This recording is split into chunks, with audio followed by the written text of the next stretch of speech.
stuffed up the packet with two versions of the one document there. Yeah. What's that? I looked on page 52 and page 56, and they both look the same to me. Yeah, they are. Yeah.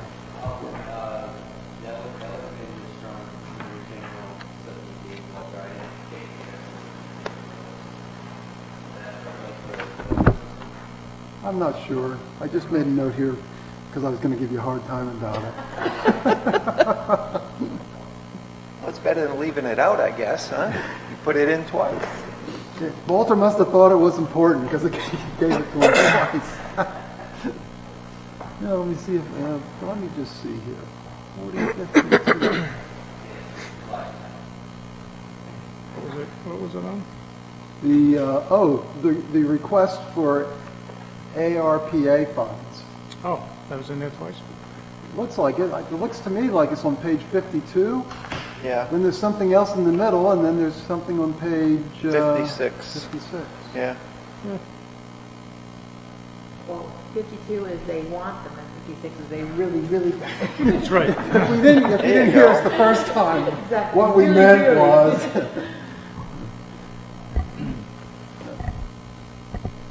Now we're going to have to go back, look at the stationery budget. one piece over. Right, yes, yeah. You know, that one... You bring a piece in tomorrow, Paul, call it even. It can be printed on the other side. Yeah.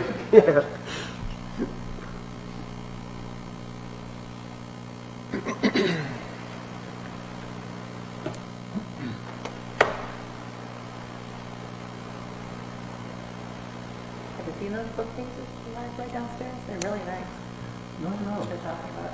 Yeah, it's like, The movable... yeah, it's like a bin, right? And then, but the books are like a file. You know what I mean? Like, because kids don't read the binding of a book. Like, ooh, that looks interesting. They look at the pictures, right? So you can like file through the pictures. Oh, It's really nice. Good idea. He watches from the zoning board president.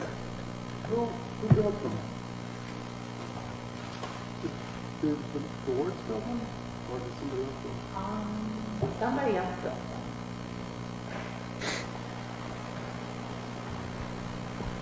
And they thought, like with COVID, it's easier to find them for the kids to find them versus rummaging through all the books and stuff. I don't remember if they told us. No, you need to speak into the mic. You're always back here, and people can't hear you. You're close though. You don't have one of those. You got the odd I one. got the broken one.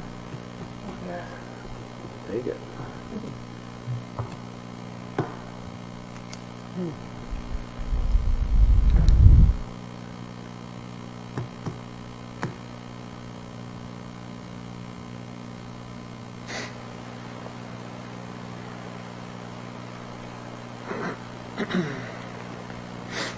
So what was the consensus about reading that thing? Reading what thing? The thing you sent an email on? Oh, we'll have to discuss that in non-public. Okay. Yeah, I don't think there was a lot of... There wasn't a real, like, oh, we got to, Okay. like a jumping up and down type thing. You know. Did you get one in the mail? No. So we'll discuss what we want to do, if anything, in non-public. Okay, I have 6:01 on my computer, so Paul, if you're ready? Oh, there we are. Okay. Good evening, everybody. This is Hal Kreider, and I'm going to call the Board of Selectmen, the Select Board, to order at 6 o'clock with a roll call. Jim? Present. Beth? Here. Tim? Here. Matt? Present. And Hal. Now I'd like us all to rise for the Pledge of Allegiance. Pledge allegiance to the flag of the United States of America, to the republic for which it stands, one nation, under God, indivisible, with liberty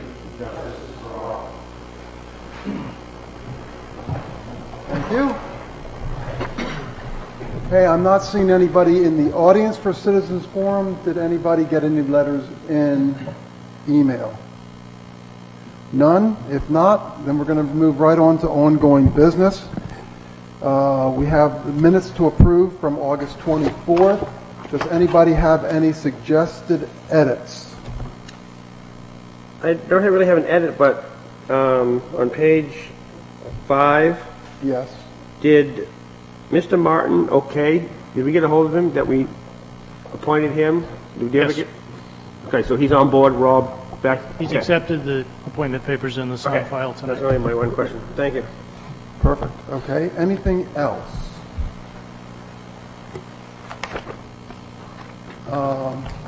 I would just want to ask the board's position on this. The non-public session, this is on page 7, line 34,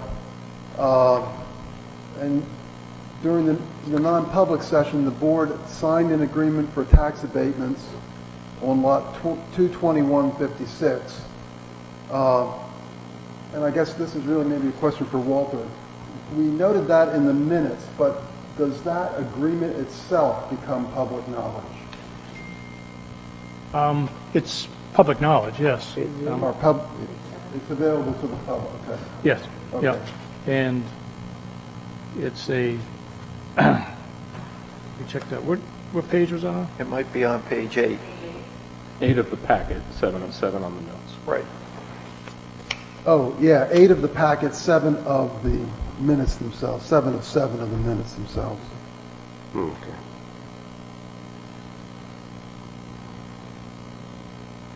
Down on line 34, Walter. Yeah, okay, I just wanted to make sure it was correct. You stated it was a tax abatement, it's actually, it's a tax agreement.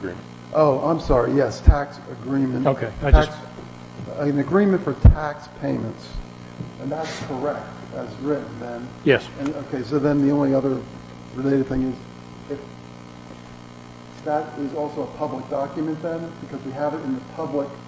yes, Noted, okay. yep. Okay, then I don't have any edits. So do I have a motion to approve the minutes as written? So moved. And a second? Thank you, Beth. Any further discussion? Hearing none, all those in favor of the minutes as written? Thank you, that passes unanimously. I'd like to now move on to the consent agenda. Walter, do you want to read off the consent agenda, please? And I'll just remind folks, as he's reading them off, if there's anything you'd like to take off the consent agenda and vote on separately, please be ready to state that when he's done reading this.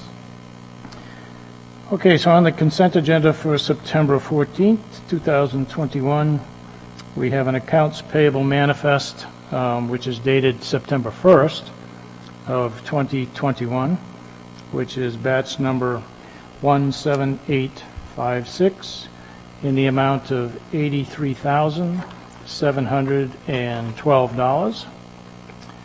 And some of the notes, highlights included is our payment to Health Trust for health employees insurance in the amount of $27,005.02, and also a payment to Morton Salt for road salt in the amount of $14,153.48. And I think most of our other payments are pretty much our regular payments in terms of payments to East Coast Container, which is for our transfer station materials, and our payment to our assessor, which is $6,500. So we also have an accounts payable manifest dated September 8th, 2021, which is batch number 17882, in the amount of $345.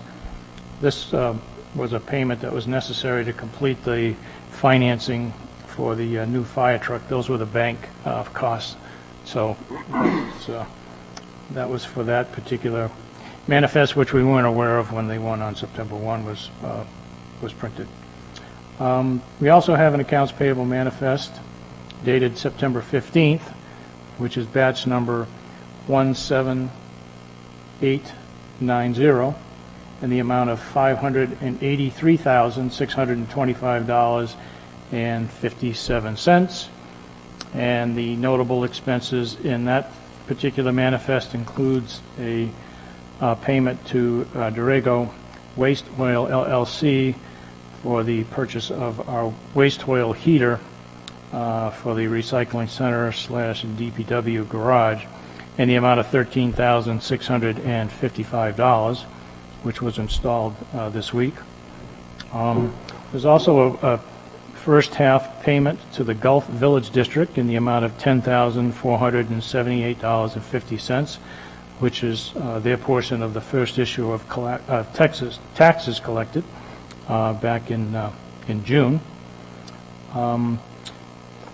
We also have a payment to the New Hampshire Retirement System for employee retirements in the amount of $29,730.98.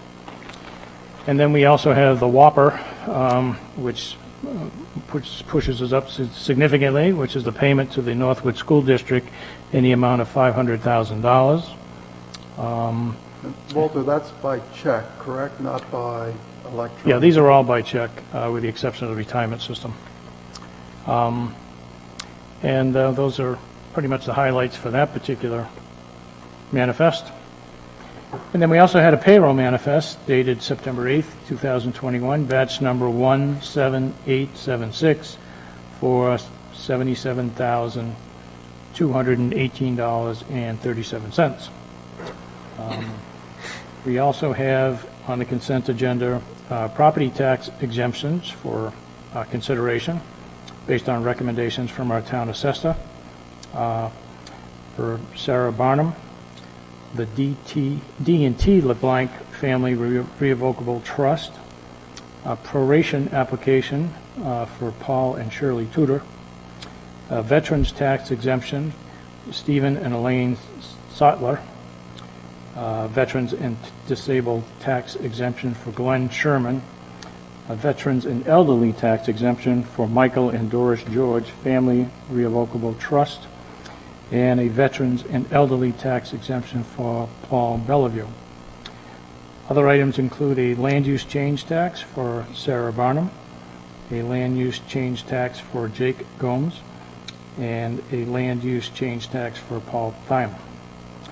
And I do have one other manifest that I think I left in my office that I'll have to go get for a payment that was made today. So if you'll want to take action on this, I can get that and we can take action on that separately. Okay. Anything folks want to take off the agenda? Okay. There's one that I would like us to consider taking off, and that's the D&T LeBlanc Family Revocable Trust. It's not because of any particular concern other than that the assessor did not make a recommendation one way or the other. So we are going to have to deliberate on that one. So with the rest of the board's approval, we'll take that one off. Well, actually, I'm going to say our policy has been if any one board member wants something off the agenda, consent agenda, we would agree to take it off. So that one I'd like to take off, but all the others I'd like to leave on. Any other edits to the consent agenda? Hearing none, do I have a motion to approve the consent agenda with that exception? So moved. And a second by Beth. Further discussion? Okay, I just would add to the discussion or make the point, we're approving these based on the assessor's recommendation. That does not necessarily mean that these exceptions and otherwise are approved. It's based on the assessor's, who's the professional's, recommendation. I want to make that clear because some folks were wondering about that. So it's based on the recommendations. And any other discussion? If not, then all those in favor of the consent agenda as adjusted? Great, thank you. That's approved unanimously. Now let's move on to the D&T LeBlanc or LeBlanc Trust.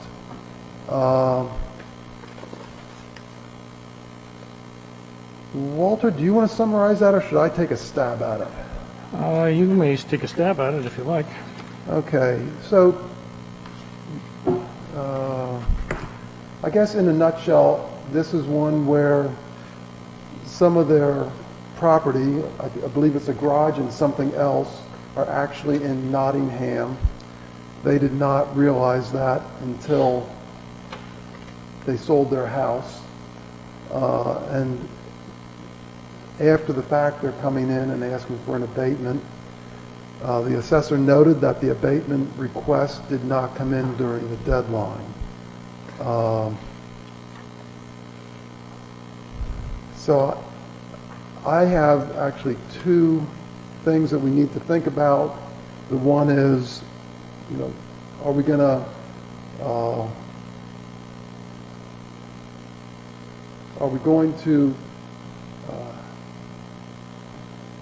deal with are we going to allow something that came in after the deadline?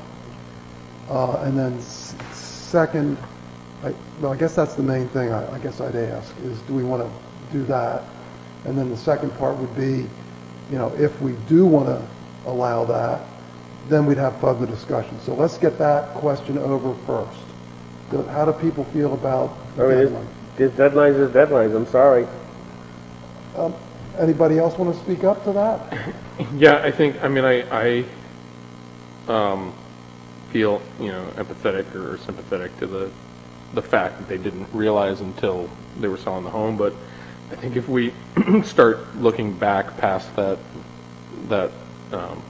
standard mark, then we're opening up a big can of worms that I'm personally not comfortable with. So as much as I Exactly. feel sorry for these folks, I think we need to stick to the deadline.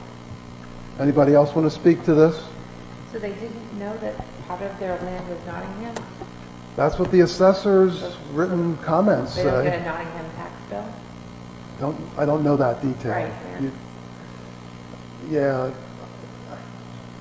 I think it's possible that, after, I'm assuming this was a post-survey, that they determined, the property, the town line came through their property in a different location, which now has the accessory buildings in the town of Nottingham versus the town of Northwood. And it's very possible that they were just paying taxes to Northwood and not to Nottingham. And so, I know there's a piece of land up behind my boss's property that it's small, and Nottingham is like $3, and they're, so. yeah. it might be good to point out too that, so the impact to the value is $22,100 as far as the assessed value is concerned. Okay, so I think if we need to decide whether we're going to accept something past the deadline. So let's, do I have a motion to deny based on it missing the deadline? So moved. And do I have a second on that? Second. Discussion. Can they refile? I Well- mean, this doesn't just shoot them down, Well, this is just for year 2020. okay. Okay, so obviously with this revelation, they can go ahead and make the adjustment for 2021 on a data correction, and that window is still open, so there's no problem going forward. It's just going backwards beyond the deadlines for 2020, which, we're back in March. Okay. I just don't want them to lose out. I mean, that they can continue to file if, Right. Yeah. you know. Yeah. Oh, yeah, you know, there's no doubt they can. It's just, Okay. you can't apply it retroactively, and that's what Right, both I- Tim and Matt were Right, I'd agree concerned with about. that, because, yeah, we open up a can of worms that now we're deciding on each one. For sale, so whoever purchases the house, they're going to have to know that. Right, so will they be notified that, Well, as I said, now that it's been recognized, the assessor will make the adjustment, and on the town of Northwood side, And it's really up to the Nottingham assessors to make the adjustment on their side if they haven't been double taxed, which I'm assuming they're not, because they would have addressed it. So who notifies Nottingham? The homeowner? It would be the homeowner, yep. They'll be required, probably through a deed transfer, and perhaps a survey that they'll bring to their attention. Okay, good discussion. Anybody else want to speak before we vote? If not, then all those in favor of D9 based on the timing of the application, please raise your hand. Thank you. Okay, and thank you for splitting that off, agreeing to split that off. Okay, so next up, Cheryl, the year-to-date financial report. Yes. And Cheryl would be who for the folks at home? yes, that would be Cheryl Eastman, our finance director. Dun, da, da, da. Oh, thank you, thank you. In your packets, you have an updated projected expenditures, and that's effective as of 9/10. I finished that last week. Every week after I run payroll and accounts payable, I'm going through this and adjusting the projections so that we can try and keep a handle on what we have remaining projected through the end of the year. So basically, right as of the projections on 9/10, we have just over $228,000 available through the end of the year. Now that's, you have to keep in mind that I am projecting things that I know about, such as salaries, benefits, utilities, recurring payments, that type of thing. We've been fortunate so far because we haven't had any unforeseen anythings happen. I know, I almost didn't want to say it. The fire truck is over here at Burgess. I was a little nervous about saying it, but so if that continues to be the case, then it's not dire. But knowing we have 3.5 more months to go, You so forecasted all the, basically, everyday living expenses, basically. everything that I'm aware of, everything that all the departments have hanging out there that they're planning through the end of the year. So that's kind of the best I can do without a crystal ball. So I think I don't want to say we're okay, but we're okay right now. So Well, maybe the real test is, Walter, hold out your hand. Let's see how nervous you are. Question for Cheryl. No, very nice. That's As Cheryl said, we know what our fixed costs are going to be, over the next 3 months. It's the unknown, we just had one of the rescues go down, which could be an expensive fix, which, again, we can't be without. So that's something that could be a blip. We don't know, what the snow conditions are going to be in November and December, which, is going to impact materials as well as contract labor cost and overtime. So there's definitely some things that are out there that are, very, could very much impact, some of the different budgets as we go forward. And again, we're still emphasizing, good conservative budget management, and the department heads have been doing a good job as far as, accomplishing that as well. So it's going to be something that we're going to continue to watch, and I just wanted to make sure that, that we, had the board on board, in terms of where we're at. And obviously Cheryl will be back in October sometime to do the, the third quarter report and give another update on our crystal ball plan as well. So, but, hopefully things will go smooth, and, we'll continue to work with the budget we have and make it to the finish line. Good. Other questions? Tim? no. Thank you for both of them. That was good. I did want to mention that, we are still, doing things, in a proactive side too. We're not just, we haven't shut down shop. We're still doing things in preparation for next year. We've got a number of things that are being researched now, in terms of fall projects, finishing up fall projects and that type of thing. So, we're not, as I say, we haven't shut down and we haven't put a freeze on everything. We've simply are taking a good conservative look and trying to get things accomplished, versus just kind of not doing anything at all, so. Right. Well, first of all, Cheryl, thank you for the report, and thank you for your diligence in terms of reviewing it so frequently, because I think that's how we'll catch.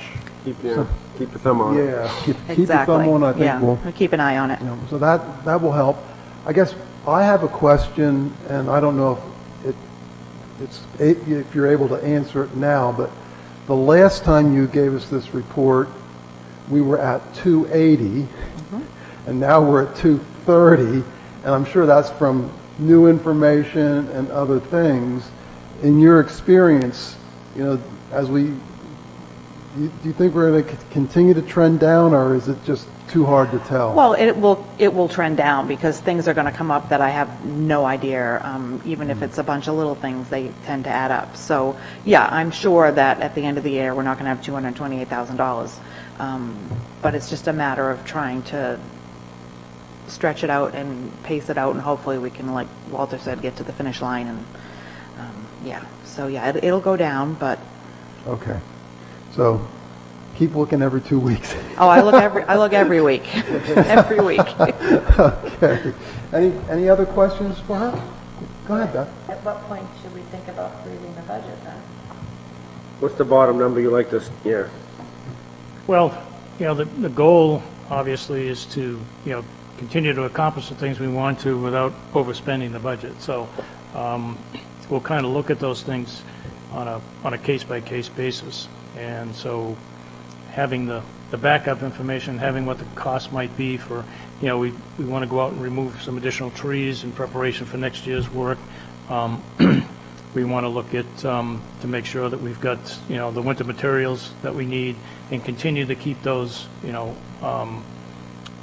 full during the winter season as we start to use them in November and December and so forth. And obviously, we need to maintain the fleet, get the fleet ready for the winter and that type of thing. So all those things are going to certainly have an impact. But, again, we believe we've accounted for the normal things based on historical information that we have. Again, as I said, we're not at a freeze yet, but we're pretty darn close. Again, it was a message we continue to reiterate at the department head meetings. We have been, since June. Just so that, people understand that this is what we're faced with, and all the department heads have a clear understanding about, what's going on and, how tight things are based on changes that have made over the past couple of years and how we're going to fund those and so forth. So I think everybody's conscious and aware about, what they're spending is strictly for need, not want or desire. Yeah. Other questions? The only question I have is on a really specific item, which was under personnel administration. We've got, under the maintenance line, the energy consultants, PO.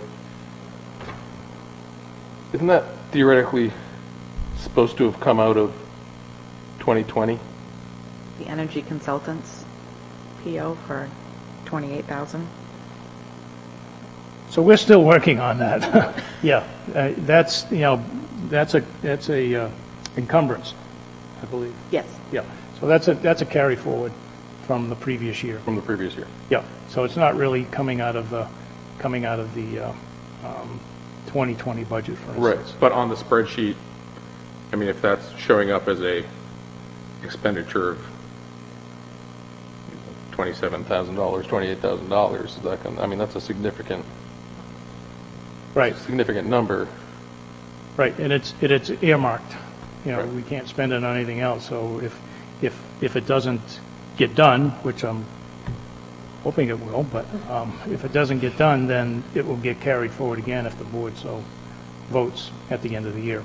Okay, but all I'm saying is that should have been theoretically an adjustment from 2020, or did that money basically come into this year Does my question make sense here? Hal, do you know what I'm getting at? Since we yeah. approved that expenditure, I think what Cheryl's going to tell you is that money came in addition to the Came in. funding that we got approved. So the total number that we can spend to is $27,000 higher. Correct. Yep. Okay. And it's, because it's actually 2019 money. 2019 money? Yep. It was encumbered back in 2019. So I think the real question for Cheryl is, do we have the adjusted number in the budget line? In other words, what was approved by the town plus the, Well, we do, and the reason that this 28,000 is not in the column for the plus carried forward from 2020 is because it was from 2019, so I didn't want to confuse anybody with saying that was 2020. It would be the same effect if we put the 28,000 in the carried forward column. It increases the spendable budget by that $28,000. so you've accounted for, so net. So that's gone into both sides, both columns, in Yes. terms of overall budget and the expenditures. Yes. Plus and minus. Perfect. That Thank was you. a good question. Good. Yeah, good. That was a good answer, too. Thanks. Okay. Best we could come up with on short notice. Anything else before we excuse Cheryl?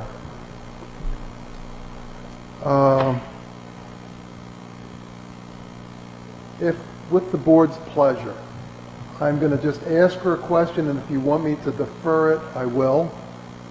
But Cheryl, there's a new business item called roadside Japanese knotweed eradication.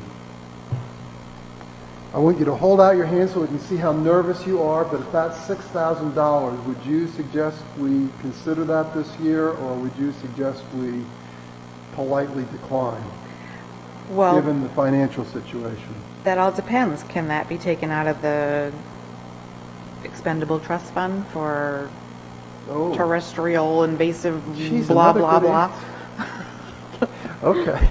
I mean, if so, then yeah, go for it. Yeah, actually, that's the intent. You know, we'll discuss it later in the agenda, Okay. but Okay, so not, that, your understanding is that's not going to be budgetary, not operating budgetary. That is my understanding.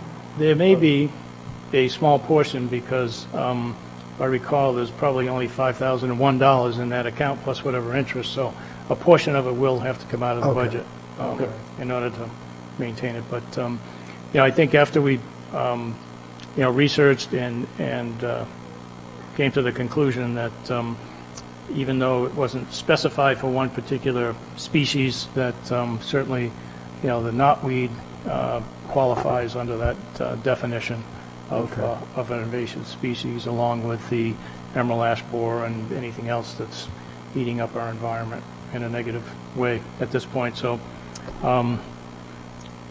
so that's definitely something that, and again, I can elaborate now, or we can wait till it comes up on the agenda. What's the board's pleasure? Do you want to talk about it now and get it over with while Cheryl's here, or do you want to wait till later? Well, we, That was fine, Cheryl's here, so and we can, she can go home. okay. Well, really, there was a couple of things that came up recently, once we determined that we can use those funds for this particular purpose, is that there's a very short window about when treatment can be done in the fall. So we have to wait once the flowers come off and before the frost happens is when the treatment can be done. The other thing is that the process has to be permitted by the state. And we weren't aware of what the timeline was going to be for getting the permits. It was possible that permits may come from DES, and they may come, you know, in January, depending on what's going on in DES. But, you know, talking with Paul Eaton, he was able to go ahead and complete, on my go-ahead, complete the application for the permitting and get it submitted, and got a positive feedback from DES about the turnaround, which could be as short as perhaps a week to 10 days. So it looks like we'll be prepared, just as long as, you know, he can jump out there between the deflowering and the frost. So basically that's it. And the proposal that he submitted, which I believe was included in your packet, which talked about the areas to be addressed, includes, 6 different sections that seem to be the most concerning right now. And then, of course, going forward, we hope to make this, an annual event, so, because there are other areas to address as well, so. But these were seem to be the most aggressive ones right now, so, based on his survey and Chris's recommendation. Okay, so just summarizing the financial considerations, it's, what, 6,000 Just over $6,000. and 5,000 is available in the fund, and we can always ask the voters to refund that. And I guess I would say, I visited the Conservation Commission last week it was, basically to say I was, their liaison, but also then at that point, they brought up the knotweed, and they all to a person were nodding their heads when they were saying, it's a terrestrial species, so there doesn't seem to be any argument, and it supports what Walter's saying in terms of our ability to spend that money. So I think up for consideration, Walter, how would you word a motion if you were to ask for one? It really doesn't require a motion as far as going forward on the work. It would just be that, we withdraw from the expendable trust fund up to $5,000 on the expenditure side. We don't need a vote for that? Yeah, we do for that, but not on the contract, because it's within my authority. Once we get that, okay. Yeah. Got it. Okay, so how do folks feel about taking 5,000 out of the fund to do it? I think it's necessary. Okay, do I have a motion to do so? So moved. And a second? Second. How about discussion? Hearing none, all those in favor of using 5,000 out of the fund to treat the knotweed? Obviously timing dependent. And I assume we wouldn't move forward if we can't do it on the right timing. We're not gonna- Oh, right. And permit dependent. Yeah. Well, the permit is part of the timing as far as I'm concerned. If they don't get the permit, by, the time we're getting, I assume it's not just like a light frost that kills the tomato plants, but anyway, whatever that timing is, it's got to be right. We don't want to waste the money. Oh, right, right. Okay, so you got the 5,000 and the other 1,000 is from the operating budget, which you can handle. Right? Yes. Okay. Thank you Yep. for diverting that, because I think it was good to have Cheryl to give us some moral support on that. Well, let's see if there's anything else we can keep Cheryl here for. We like having you here, Cheryl, but, okay. Have a good night. Yeah, you too. Thank you. Thank you, Cheryl. Yep. Yeah, that report is something else, huh? I mean, really. I have to say, this is the first time I've seen something like this regularly. Occasionally somebody would throw out some numbers here or there to try to project to year end, but this is really the first time that it's been this detailed and this exacting. It's really, really good. Walter, is this something we would post on the website then too as part of our reports, or how do we handle that? There is, I believe, a copy on the website. I'm not sure if the latest version is, but I know the last version was posted. Okay. Under Yeah, the- let's make sure the town has this available to them, and Cheryl usually posts them when she yeah, I was going to say she prints them, but posts I haven't checked to make Yeah. sure that this one has been the 9/10 dated one. If you would, please. Sure. Anything else on that? If not, then Walter, how about your report?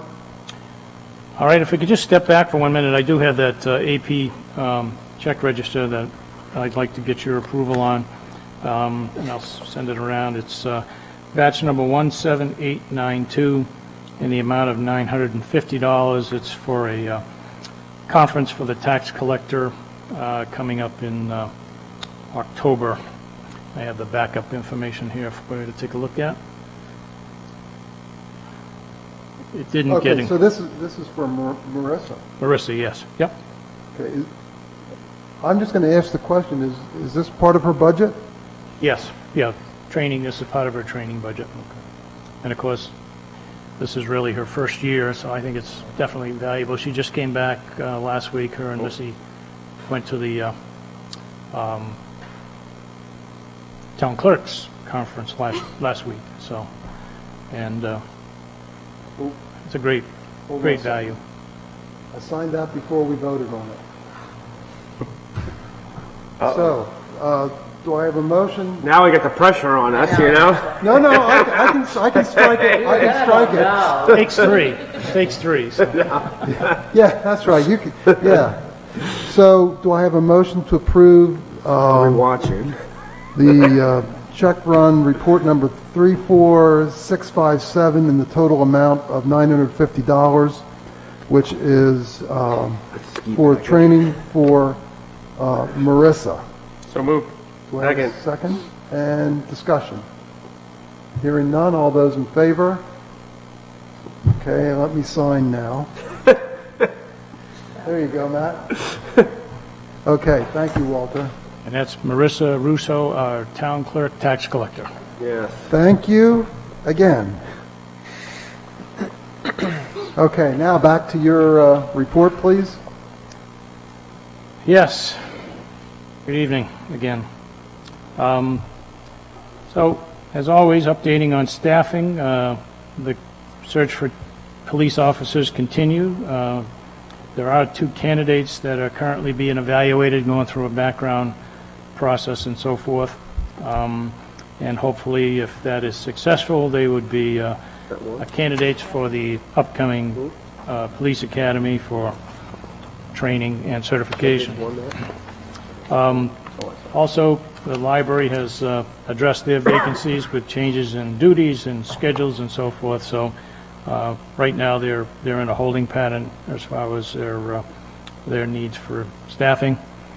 And I'm sad to announce that we also just had a resignation from our Deputy Finance Director slash Select Board Administrative Assistant, Paul Allard, who will be leaving us on September 24th for a new position. And I have Paul's resignation here.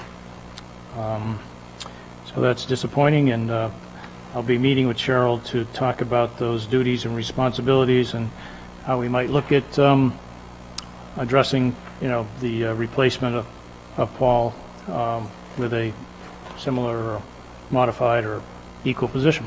So we'll be working on that over the next couple of weeks and have a recommendation for you then. So we did come up with a new list of painting contractors, and both Chris and I are pursuing them diligently, trying to come up with someone to take on our painting projects, but we're still waiting for responses, so that is being worked on and stepped up. Regarding the Harvey Lake Dam, I sent a copy of the surveyor's summary report to DES Dam Bureau and advised them that we will not be taking any action regarding the dam, as it appears the town is one of 3 possible owners. We'll see how that goes over. And, You can sort of predict that. pointing out that one of the abutters in the state are the other 2 owners, so that may or may not get their attention, I'm not sure.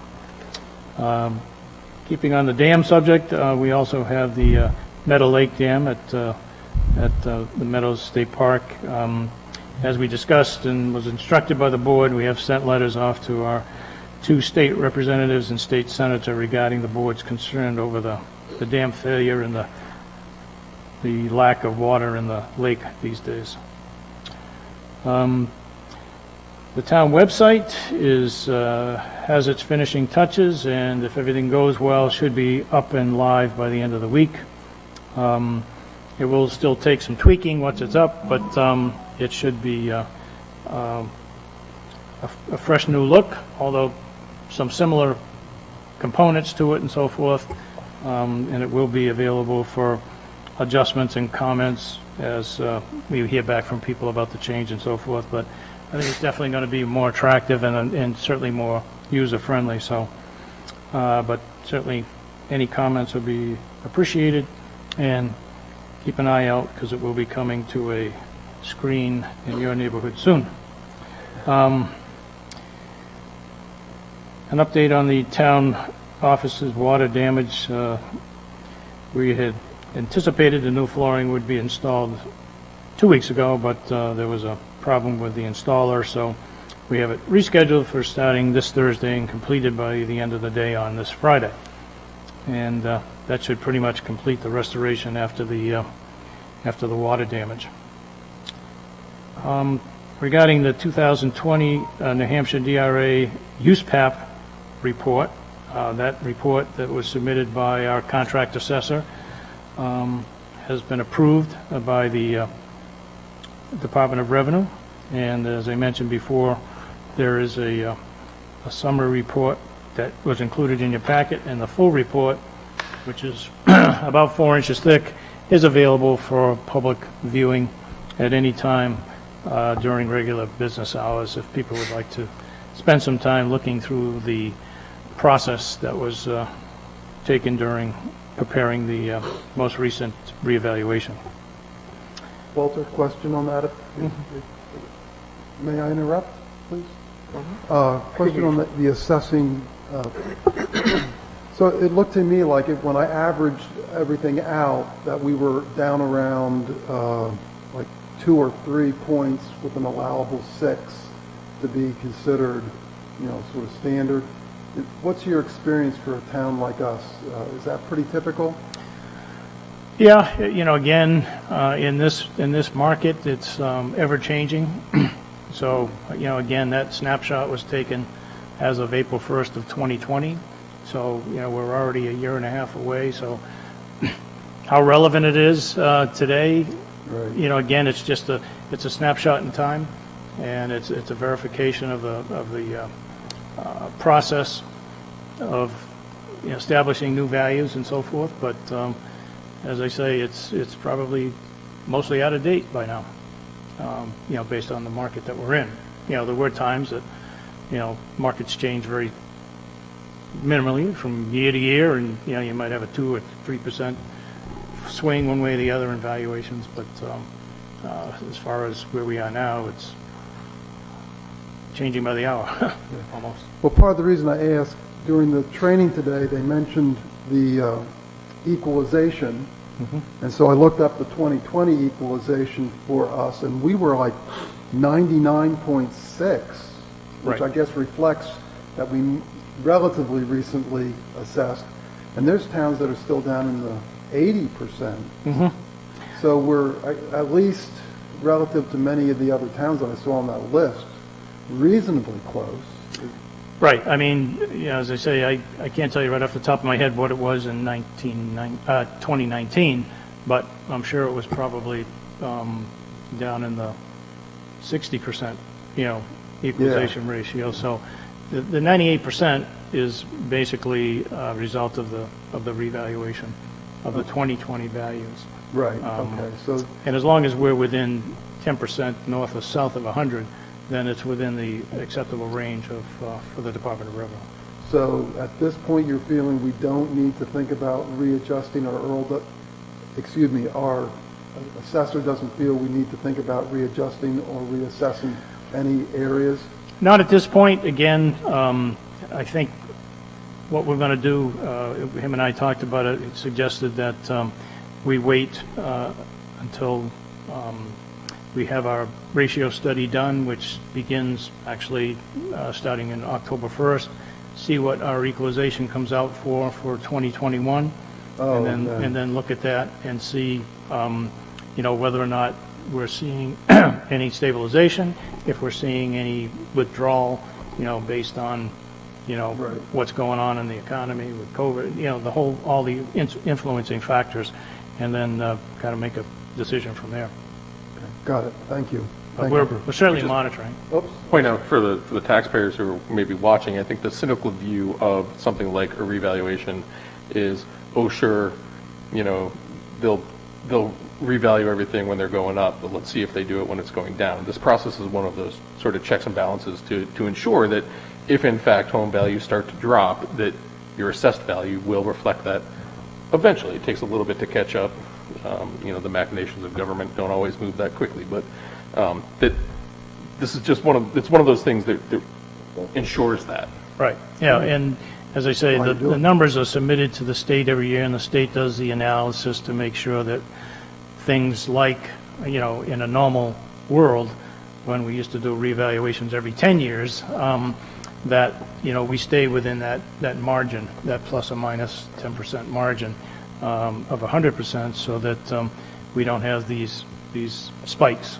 But again, we're in a very unique market. I don't know if you happen to notice the Union Leader article about the city of Manchester's valuations. They did a reval in 2020 also, and their values have gone up 40%. So they're in the same boat like most communities, and the ones that haven't done one in a while are going to, experience a similar shock that we did here, bringing those up into fair market value.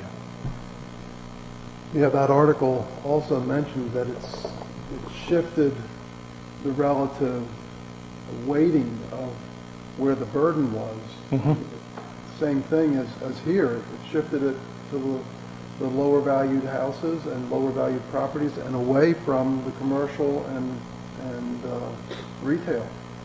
Exactly, yeah, because that's the market that's the most desirable, least in availability, so the demand is pushing those values up quicker than they are the upper end of the market. Even though that market's still going up, it's percentage-wise not as much. So. Any other questions on that? Okay, let's move on, please. So as I briefly touched on, we were talking about the 28,000, I've been working with these people from Eversource weekly, and I think I mentioned before, because of some of the changes in cost, the fixtures and so forth, some of our buildings that were previously going to qualify for the biggest benefit that they would give us, like a 50-50 cost share, no longer qualify. So they're redoing all the buildings, and I was hoping I'd have some more news for tonight, but they didn't get back to me. So, still working on it. Keep pushing. Stay tuned. Regarding the emergency shelter, as we talked about before in reports, I met with Bob Young and SAU superintendent to discuss the formal MOU for the shelter, to use a portion of the school facility, and some of the options for acquiring a backup generator for the facility. The matter was presented to the school board for discussion, or will be, or I think it has by now, and the estimated cost to obtain the full operational generator for the entire building, fired by diesel, is $178,000, and they have gone back and requested ones that are fired by propane, which seem to be more of a desire today, just because of some of the issues with diesel and emissions, and then maintaining the fuel and so on and so forth during the winter months. So, but that's a ballpark number, or actually it's kind of based on a factual quote, and so it'll be going forward a discussion about how that 178,000 gets raised, whether it's a town expenditure or because it's a shelter for the town, or whether it's a school expenditure. And is there federal funds available? Oh, I'm sorry. Beth, go ahead. That was the $178,000 was to do the entire school. I assume the emergency shelter would just be using maybe like the wing, or would the town part be the 178? If we're going to do a generator for the entire school, I think that'll be a school thing. Yeah. But if we were going to get a generator that would do the cafeteria and the old gymnasium or something, I don't know, that's a really big number. Well, to get back to to Hal's question, there is the option for a grant. More than likely we would qualify because of the shelter, with the town applying as under the Homeland Security Emergency Management grant program, and so we might be able to get up to 50% or more funding, and then we would have to sit down with the school board and decide about how the other 50% might be shared or not shared or whatever, depending on what kind of agreement we can come up with on that. I think that discussion of like, do we need to power the whole school could actually be a good starting point for that cost sharing discussion. So, the difference between a piece of equipment that's going to power the whole school and one that can power a wing is, there's going to be some difference, but honestly, in terms of installation and all of the additional work besides the equipment itself is going to be the lion's share of the cost. But so, if they want to do the whole thing, then maybe that's a starting point for that discussion. Hi there. What the difference Yeah, is. the purpose of kind of obviously taking the whole building is obviously preserving the asset, in the event of a long-term power failure, not just to provide the emergency shelter. So, obviously, based on what's going on with the SAU and so forth, the school is, a little concerned about, how that might impact, their share of, versus, what the town would pay and so forth. So I think that's going to have to be a discussion for, some type of a meeting with the school board once all the details are up and whether or not we can get the funding and so forth. Okay. Other questions on that? Well, I think The MOU the is, consensus is, let's get federal money. yeah. Well, certainly, certainly that's going to be a, an effort that will, Or state money. Be I put didn't even forth. settle for state money, but, well, it's federal that flows through the state. okay, continue on, please, Walter. Sure. So the fire department tanker truck financing, the new truck was completed. Financing was completed on the 9th of September. We did secure a rate of 2% for a 5-year term, and the truck was delivered and accepted by the chief on the 9th of September as well. So it's now being prepared for service over the next few weeks. Walter, again, what was the delta on the interest rate that you got us?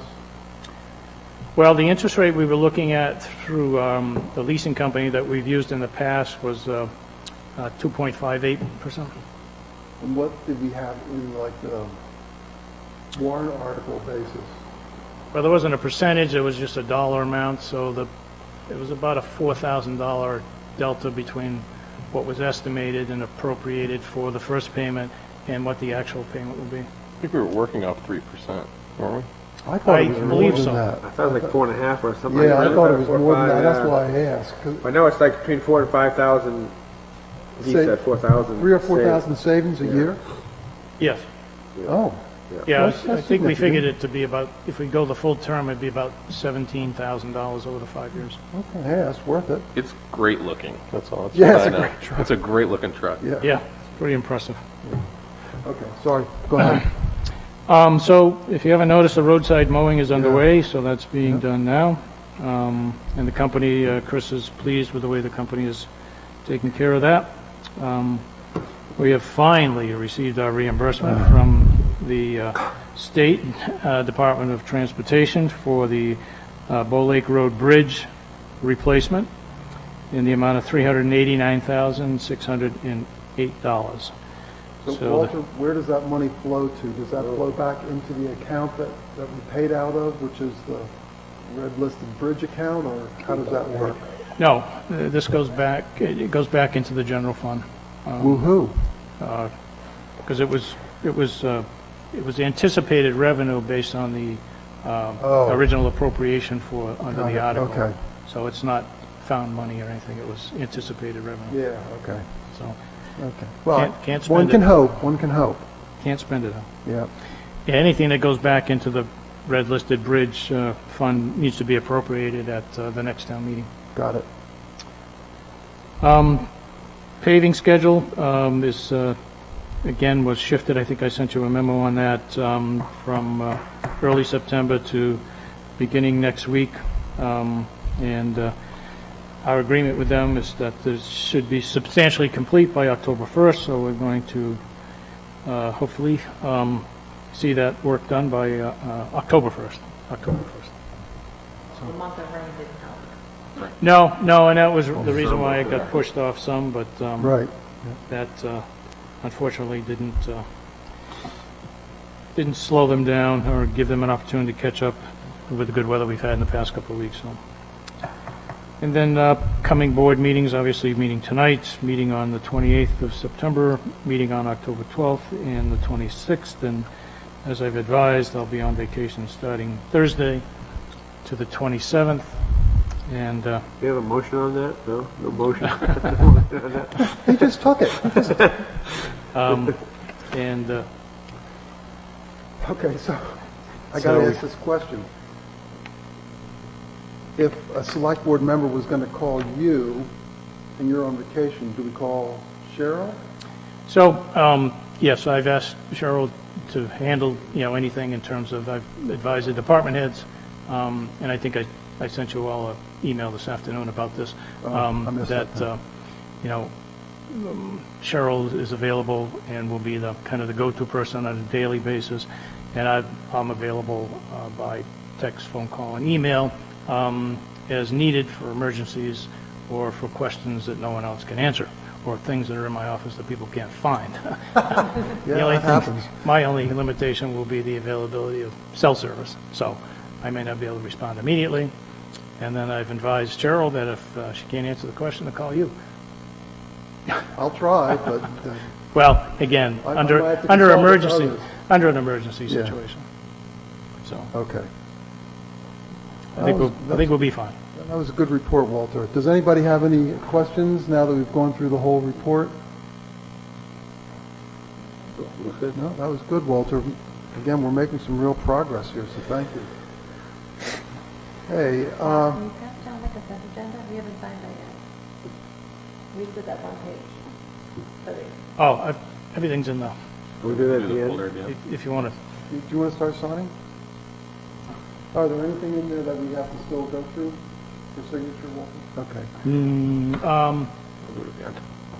We'll do it at the end, won't we? not that I recall. Okay. There's a lot in there, but I can't tell you for sure. Might as well start signing. But I think everything else has been, If you can multitask, Acted please on. do so. Okay, so again, a good report, Walter, thank you. I'd now like to move on to the town-owned property sale, the abutter sale. So this, let me just remind folks, this is not the entire set of town-owned property. This is just the properties that were to abutters and were put out for bids or quotes or whatever you want to call it, and would have restrictions such as the abutter would need to merge it with their current lot and things like that. So that's the list of properties that we're talking about.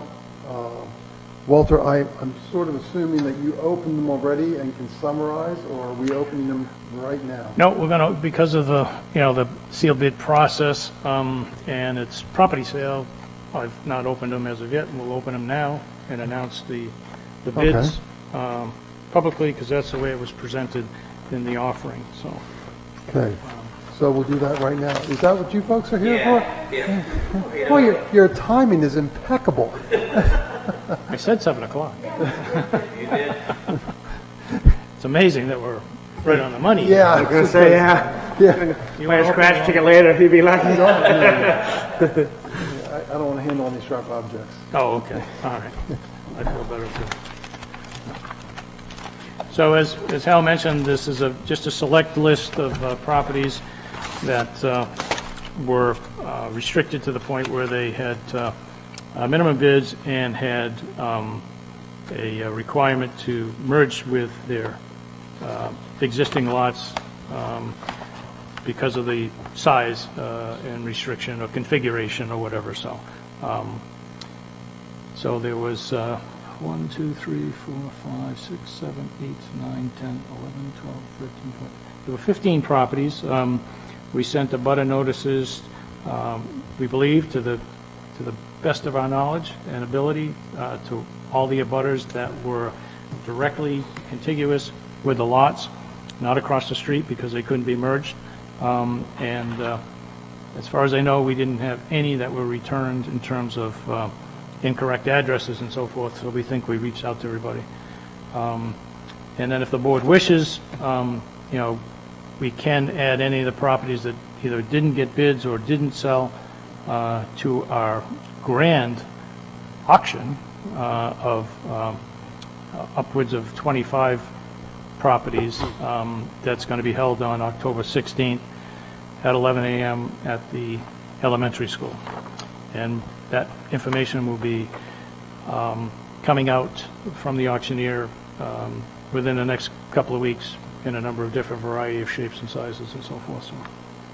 So anyway, so we have an offer here from Robert Goodwin of 285 Old Mountain Road of $5,101 for lot number 45 on Upper Camp Road, which is adjacent to his property at number 46 Upper Camp Road. And there was a minimum requirement of $5,000 on that, so that's a triangular shaped piece, if you recall. Oh, yeah. Okay? Yeah. And they own the abutting piece next door, so. So that seems to be in order. We have the appropriate check, and so subject to final execution of a purchase and sale agreement, I would recommend the board approve that. You can do them all together if you want, or you can do them as you go. Let's do them individually. How do people? Is that the only, do we ask for addresses or lot numbers on the outside of the envelope? Yes. I I'm don't, certain that's the only bid for that lot. let me just double check.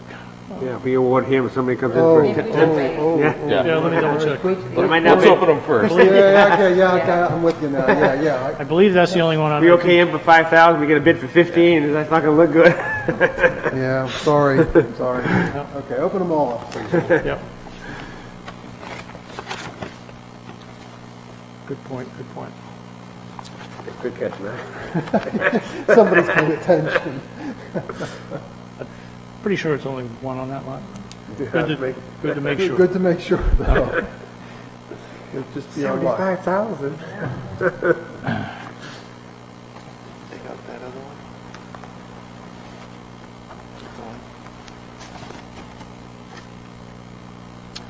So this is a, oh,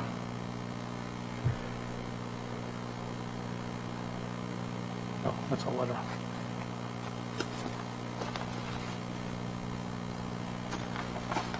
This is a bid from Mark Vale of 240 Long Pond Road in Northwood. They have submitted a bid in the amount of $5,155 for tax map number 207, lot 24. And they have provided the proper deposit.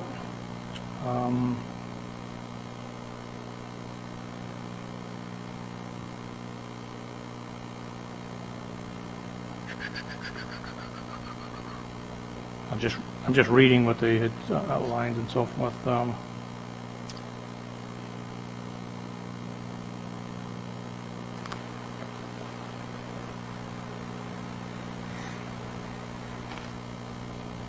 Okay, so that's map number 207, lot 24. And that's 5,155. Okay, let me just double check that as far as the 207. Yep, that had minimum bid of $5,000.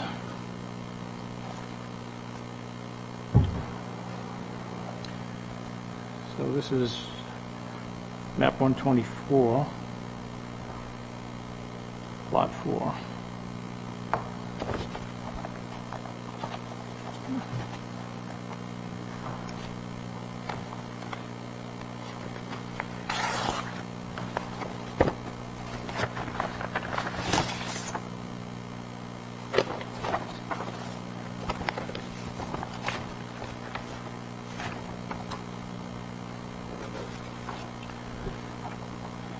So this is for tax map number 124, lot 4.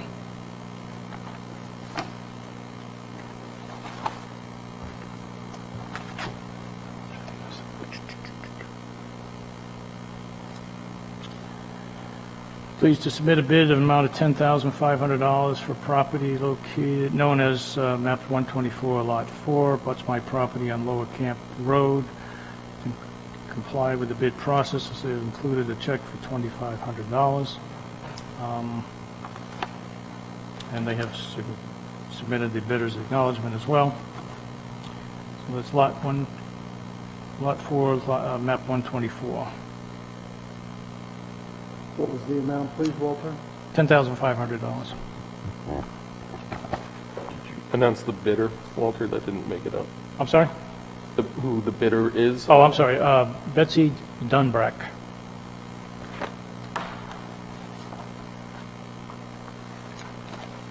So far, all different lots, correct? So far, yes. Yes. And then what was the minimum on that lot? Let's see, 10,000. Great.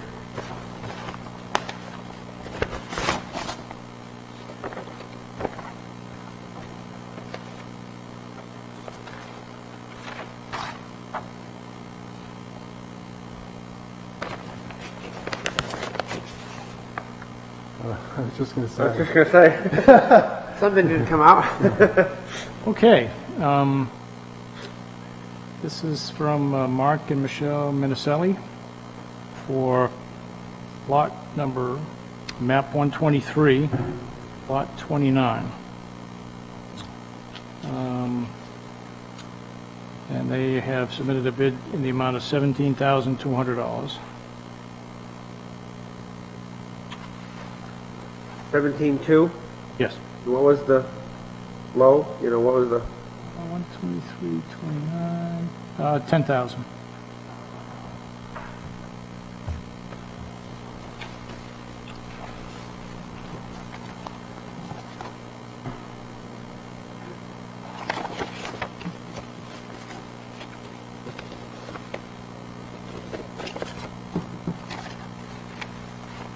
And those are all the ones that we've received.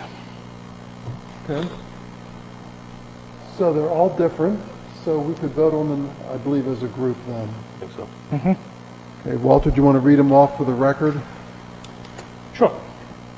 And this would be so that I'm assuming the motion will be to accept the bids as he reads them.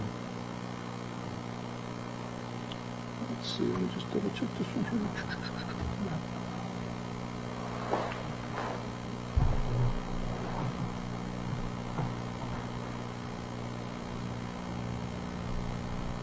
you got 4 or 5 out of 15 or 10 that we let out?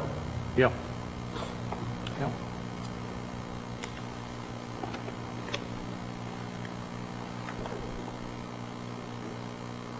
Better than nothing.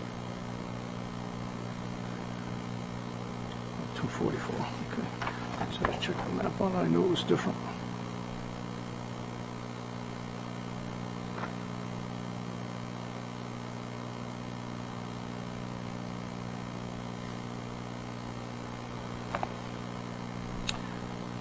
Okay.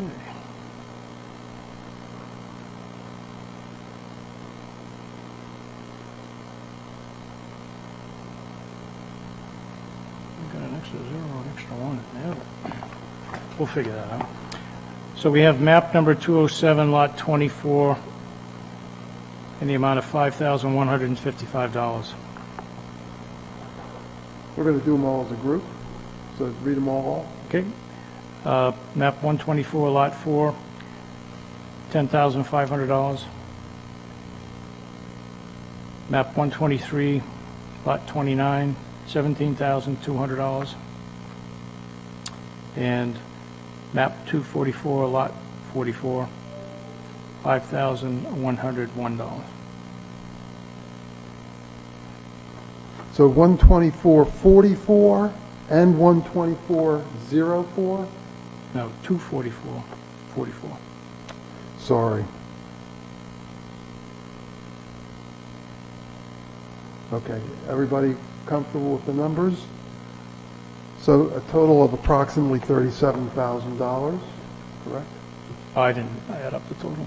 Order of magnitude. I'll leave that up to you. Okay, so the motion is to accept the bids. And everybody's gone over, like, we got more than what Yes, Yeah, everyone's everybody's met the minimum, exceeded, okay. Yep. exceeded the bid. Yeah. Any other questions on that? Okay, then how about a motion to accept them all as Walter read them? I mean, do we want the motion to be subject to all the restrictions placed as described, like merging with the Yes, existing lots? yeah, be or- subject to the conditions of the offering. Then I'll make a motion to accept the bids as presented, subject to all the conditions described in the offer. Okay, A great. second for discussion. Okay, now discussion. Do we add in the rest, go back into the general, is that something else you want to do later? We can do it now. Oh, it's probably not part of this motion. Okay. Yeah, let's work off the Okay. motion first, and then I think it's a good point. Nope. So discussion on the motion itself. Hearing none, all those in favor of accepting the bids? All right. Congratulations, people, thank you. Yeah, congratulations. Okay. So, a related question on these, are you handling the transaction or is Mr. Sager? On these, actually, we'll be doing these, I've already had the documents and everything approved by Laura Spector, Got it. and so she'll be preparing the deeds Okay, based on the standard deed format that we use. right. She's okay. already gone through all the documents ahead of time to make sure everything was copacetic. So, and like I said, she'll be reviewing and approving the deeds as they get prepared for your signatures. Good. Okay, so Tim, do you want to move on to your question then? Do we make a motion to put the rest back into the general auction? Yep, sure. Would that be your recommendation, Walter? You might want to take a look at them first, because again, I mean,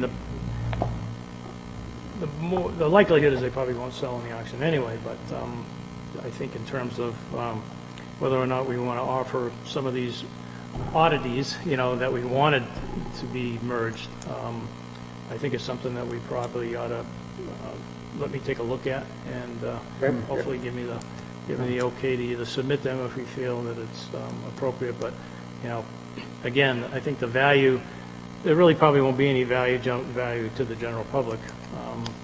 So I think we've tapped the people that would be most interested. But we can certainly put them back out there and see what happens. I would say there might be one or two that would be worth, so, for example, there's one down on the corner of Harvey Lake. It's Right. There's no building on it. Somebody could theoretically buy that lot and put a dock in for boat storage.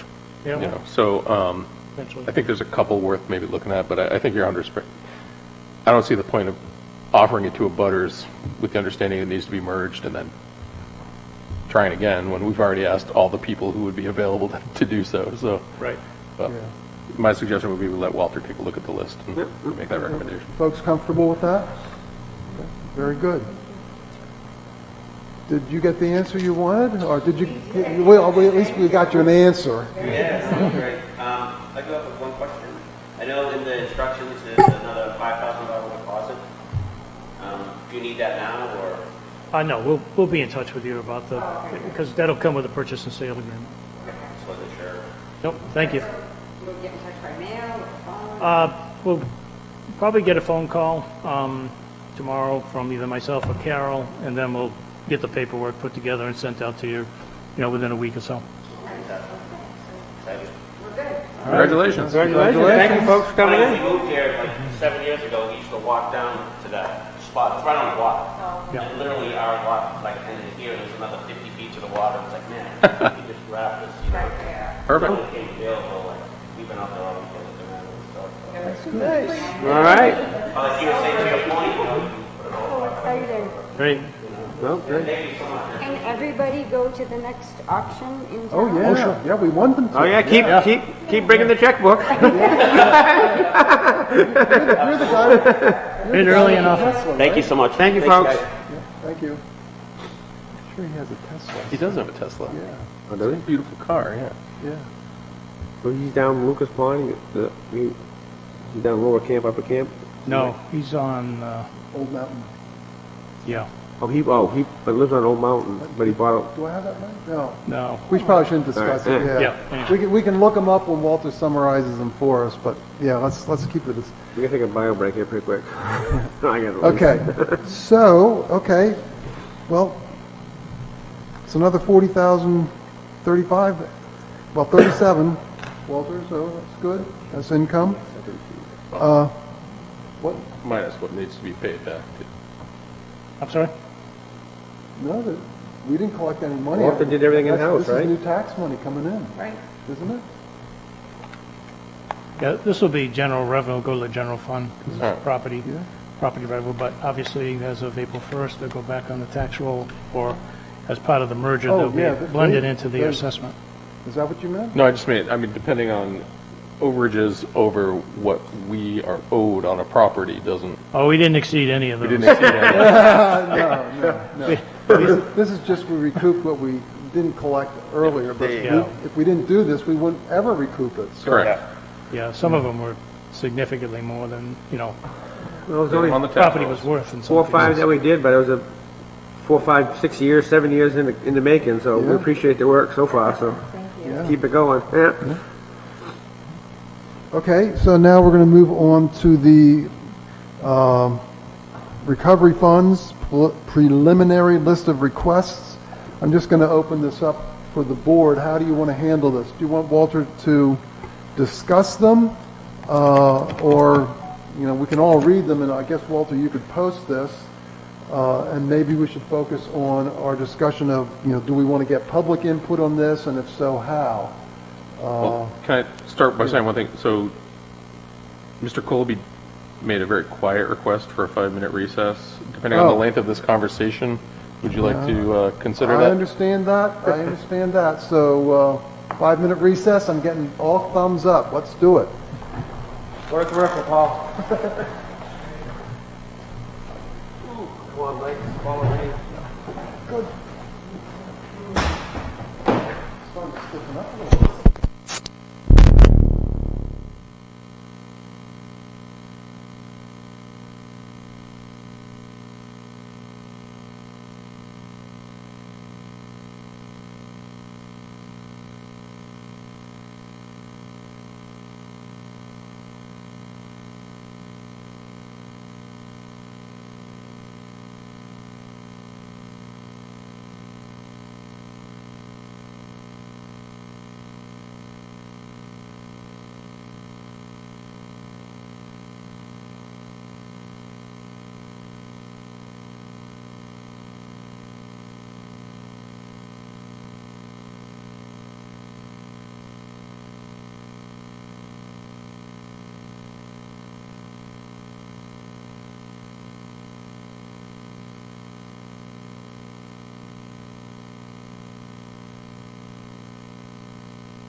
We're all set?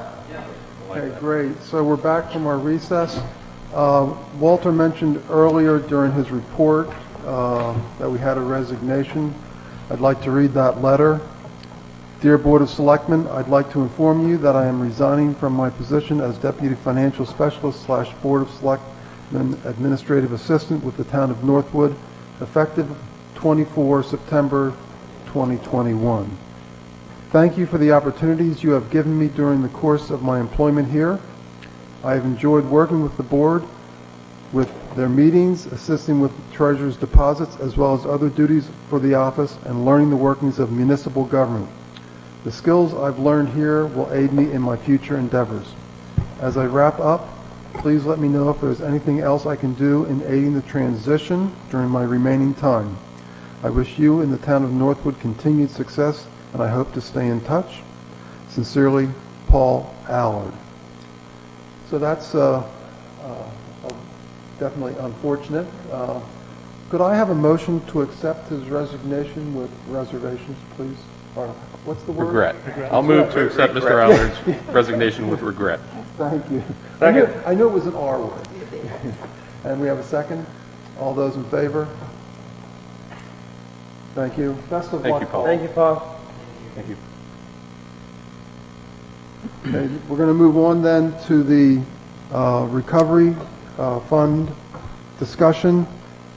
Just to recap, I had asked whether or not we wanted to discuss each individual item, or given that they're all listed out pretty clearly, do we want to focus more on how do we get if and how we get public input? What's the board's pleasure? Matt? So I think given the fact that what we have is a fairly manageable list, maybe the first discussion is if there's anything that definitely we would like to remove from consideration as the board. But I think it's a reasonable enough list of requests that I'd like to see us move forward with some aspect of public input, working off of the list that we've gathered from department heads. I think that's a good point.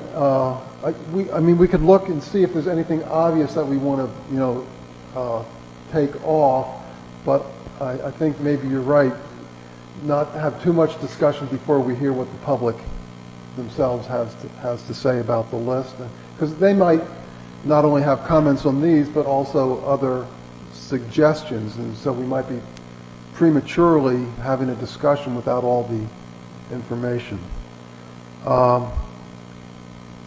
Walter, what's your thoughts in terms of how best to have a public hearing? Have it part of the select board meeting or separate item or what? I would definitely have it, as part of the select board meeting. I think the first thing I would do is, read through, the ones that have been submitted by the boards and committees and departments. And then I would say continue to build on this list, not go ahead and eliminate anything yet, because you might want to get public input on something that, that you may consider removing, and the public may favor it. Right. I would suggest, Leaving the list as is. yeah, leaving the list as is. Again, we would pick a date so that we would have ample time to, publicize, the agenda item for, public input on this particular topic, and then, get that scheduled, present this list, and add anything new that might be recommended by any of the taxpayers that are present or want to submit something, in writing or whatever, and then at a later date, again, sit down and go over the list as a board, and then, start to kind of pare down, because obviously even without any public recommendations, we're over our funding already, so there's certain things that would have to be whittled down or eliminated or whatever, so that's kind of a thought that I had about a process. Matt? So just when you look at this on the surface level, you don't have any questions about anything on here in terms of qualification for spending out of ARPA? I have a couple of things that I would definitely want to submit to the advisors on this to make sure that they did, meet the guidelines and so forth. But I was looking to do that, I guess, when we had a more comprehensive list. Okay. But definitely, there are some things I have some question marks and maybe a doubt or two about. And the 50,000 for broadband improvement, would that be going into that, for lack of a better word, it was a consortium that I think we got information from SRPC, or was it NHMA? Basically, that there was an effort underway, and they basically suggested 50,000 out of ARPA funds to be pooled and consolidated at the state level? There's a lot of discussions that are going on right now about that, and I kind of just put that number in as a placeholder Okay. to see what we might be able to do either in a consortium effort, on a regional basis, or perhaps individually, with whatever's in our current reserve fund, combined with a $50,000 piece of this money to negotiate directly with Atlantic Broadband on, some extending some last mile lines or whatever. Okay. So Great, I thank you. didn't really have anything specific. Yeah, no, I was just wondering if it was earmarked for the consortium or if you had other plans. Yeah, just kind of put it in, as I say, as a placeholder for looking at all the different options that Sure, we might thank have. you. Nope, that makes sense. Okay, how does this fit, if at all, into the budgeting process in terms of our timing to discuss these numbers versus the budget numbers? Can we, Only if it's something that, we decide that it would be purchased either by the budget or through this funding. There's no timeline, there's no need to act on any of these items if it's going to be funded out of the funds, because we have the funds already. We have through 2023 to spend this first allotment, so there's no rush. It would only be as if we decided that perhaps one of these items would be a budget item versus, an opera funding, obviously, and that would have to fit into, our regular budget schedule. so how do folks feel about the timing for a public hearing? Do you want to try to get through the budget process first and maybe have this maybe after the start of the year? Or do you want to push to maybe do something immediately so it's before the budget process? I wouldn't necessarily recommend it with the budget process because it'll confuse folks mightily. We have plenty of time to spend this money, I think. we Yeah, should- put it off. Yeah, okay. We got a lot of stuff coming up. There is, yeah, and we need to focus on getting some of this stuff done. Does anybody else feel differently?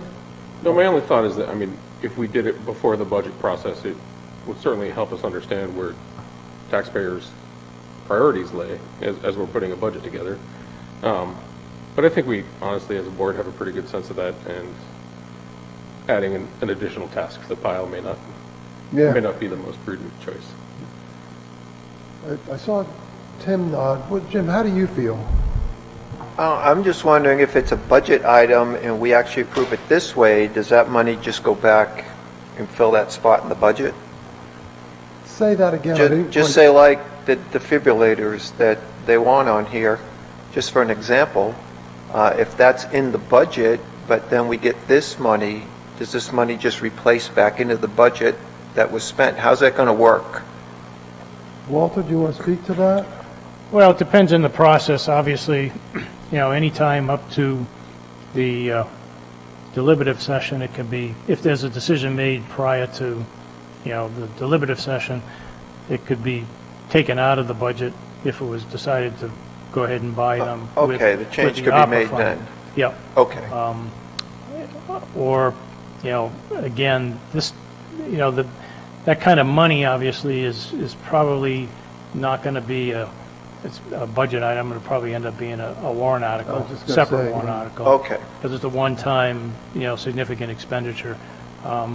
So it would be something that, if a decision was made, prior to town meeting, it could be, prior to the deliberative session, it could be taken off the table or zero funded. Okay, so what you're saying is we could, for example, I guess, put it on the warrant article, have it in the ready, have some of our discussions and hear from the public, and if we decide, no, we're going to fund it a different way, we just pull that warrant article from consideration. Yep. And Okay. again, it's not an all or nothing as far as the list is concerned, too. I mean, if there's obviously a compelling case to replace those, I was just gonna say, if, you can just certainly... because let's say we put this off till January, we come back tomorrow and say, we gotta get something for the fire department, it's. Yeah, I see what you're saying, yes. We're not like tabling this till January, we're not gonna discuss anything. If we need to buy something to keep our ambulance up to a, standard. Yes, I see what you're saying, yeah, that's true. Yeah. Beth, I'm sorry for... That's okay. So I'm just reading Mark's comments about that. So they're 7 years old and they're not going to be covered under, how do you word it? Like, they're not going to be supported anymore as of January. So when did they find that out? Like, was he already going to have this as a warrant? Was it already going to be budgeted for next year? Well, I think this came out in July, I think he says. They just found out in June, I believe, or July. My Unexpected interpretation is it's been a declaration. surprise to everybody here. Yeah. So it looks like, I mean, as of January, they're not going to really be working. Well, they'll be working, they won't be supported. And they're in high demand now, Yeah, so we might have to do, either we're going to buy them out of the budget as a warrant, or Well, some things you need. Well, let me ask the question a different way, Walter. I mean, to Tim's point, if we see something on here that we just feel is critically important, is there anything that we can do right now? I mean, not tonight, but let's say we think about this between now and the next meeting, and we say, hey, we want to do something about the defibrillators now, and we want to try to use this funding from the federal government. Because I'm thinking if they're not going to be supported as of January, We should, do we have to order these now? Does it take a month, 2 months, 3 months? I don't Yeah. want us Well, not to that's- get them until yeah. April. And Chief said he got some quotes out there and some prices coming, so hopefully, how about, so Walter, Yeah. can we act on this money now? Absolutely, you can pull the Okay. trigger at any time. So then I guess how I about really would like some more information on that. That's something that one, yeah. that could save someone's life. That's important. Let's get the documentation, let's get the information, let's get the hard costs, and let's get it on the agenda whenever we can pull all that together, but sooner rather than later. And if we can get soft numbers on the EMPG grant that they're looking at for covering some of that? I don't think this would fit under an EMPG grant. he's also saying here, there's 15 other fire departments, 41 monitors out there, so I mean, it's, What we want to do is order before everybody else. Right. Right. That's why I was saying, we don't need to, panic, but let's not wait long. be up in the front of the line. Right. If we could order it sooner rather than later. But I Right. mean, March we vote, and then you might not get them until August. But if we're in the back of the line at that point, Could be next. every town's got their money now. They're probably thinking the same thing, so maybe, Walter, could you talk to Mark and maybe have him ready for the next meeting? Sure, I know he already has the quotes in hand, it kind of Mark alluded would to be, them in the summary. Oh, Mark Tetrold, our fire chief. Thank you. Thank you, Tim Colby, select board member. And those will meet the criteria of that money? Mr. Johnson? I'm sorry? Those will meet the criteria Yes, for the use of the money? Okay. 95%. Again, we'll run everything through this consulting group that's consulting all of the cities and towns in New Hampshire to make sure. But certainly it seems to, fit one of the categories having to do with, response to COVID and so Right. forth. Okay, good. And- Maybe that's another piece of information to have at the ready, because that would maybe affect how we vote or how we frame the motion. Okay. Anything else related to this list here? I think that was an excellent point. So maybe we'll use that as an example, and we can think some more about these and just think if there's anything else that sort of fits into that category as we go along. But we need to be on top of some of this stuff. Okay. Anything else that you wanted to discuss or cover with that, Walter? No, again, I just think it would be appropriate to summarize the list for the public that might be listening or watching at this point in time, so they know. Oh, you're hinting twice, so at this point, I guess. What are you trying to really say? What are you really trying to say, Walt? Wake up, Al. I'm sorry. I'm a little slow on the pickup tonight. Okay, so, maybe what I'll do is just for the listening public, I will try to go down through the list. What a great idea. It's a great idea, Hal. and recap as best I can. So the library is suggesting an on-demand generator, and one of their points is that when the electric goes out, people come to the library to get Wi-Fi and warm up and use the bathrooms. So they're proposing $10,000 for that. So I think it's important to say that that is on the CIP. That's something that the town was going to present to the town eventually anyway. It could be. It says Yeah.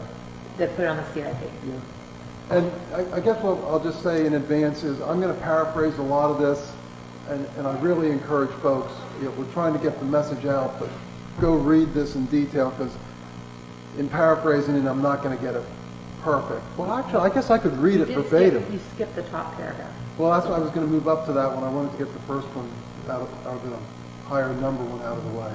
Why don't I just read it? Everybody okay with that? It'll take just a little bit longer, but then there won't be any mistakes. Read it in. Go for it. As trustees of the library, we want to make sure that we are on the list for premium pay for our employees. The library was open all through the COVID-19 months. The staff had to deal with quarantining books for 4 days each and devising remote pickup of books and documents for patrons, as well as continuing copying, printing, and faxing services. In-person children's programs were replaced with craft pickup bags, all created by staff. Also notable is the library staff used this time to also revamp the children's room with portable book carts to be moved so programs can be held for the public when it is safe. Full-time dollars is $2,486. Three part-time dollars, dollars spread over 3 part-time people is $37.29. Grand total is $6114.58. And we talked about the on-demand generator. It's in the CIP, and again, people use the facility when the electric goes out for warming, Wi-Fi, and bathroom. We'd also like to be considered for the mobile equipment, like movable desks, movable computer stands, folding tables of all sizes for use in the library, and that's $1,000. And then there's also one possible use for ARPA funds for drop-off books with the cost to be determined. Actually, there's a lot. No, there's not. Sorry. Then the fire department. The research I've been doing indicates that COVID response is a priority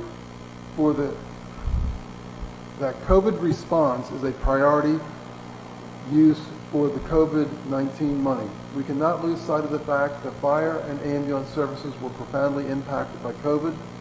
That being said, I understand the town has other priorities to consider as well.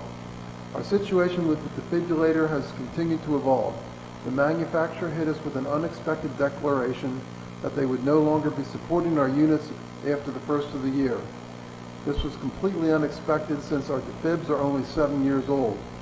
The only solution seemed to be that we could continue to purchase our service plan, and if something malfunctioned, it would be covered. Unfortunately, we found that was not the case. Epping Fire Company is in a similar situation to ours, as their defibrillators are about the same age as ours. They also have an extended service plan. One of the units lost a motherboard. Although the replacement board is covered, The parts were no longer available. They were forced to make an emergency purchase in excess of $30,000. I guess that's what you were referring to as a concern.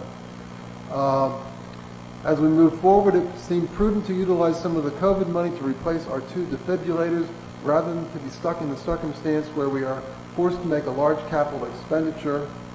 I also have been working with Bob Young to potentially get some additional funding through an EMPG grant. So there could be some funding options for that, and that's maybe part of the consideration as to whether that's really fits that. Like I said, I understand the town has other needs and priorities. Although ventilators are also a consideration, we continue to function without them. If we lose our cardiac monitors, we cannot function at the advanced life support level. So new monitors are definitely our highest priority. There are 15 other fire departments with 41 cardiac monitors that need to be replaced. I suspect a number of fire departments will be looking to utilize the COVID money for this purpose. I would advocate to move to a different manufacturer given planned premature obsolescence of our current monitors. We can expect a service life out of new monitors of at least 10 years. I've asked for an updated quote on the monitors and of course told them that they need to sharpen their pencil. I will move forward with this as soon as I get it.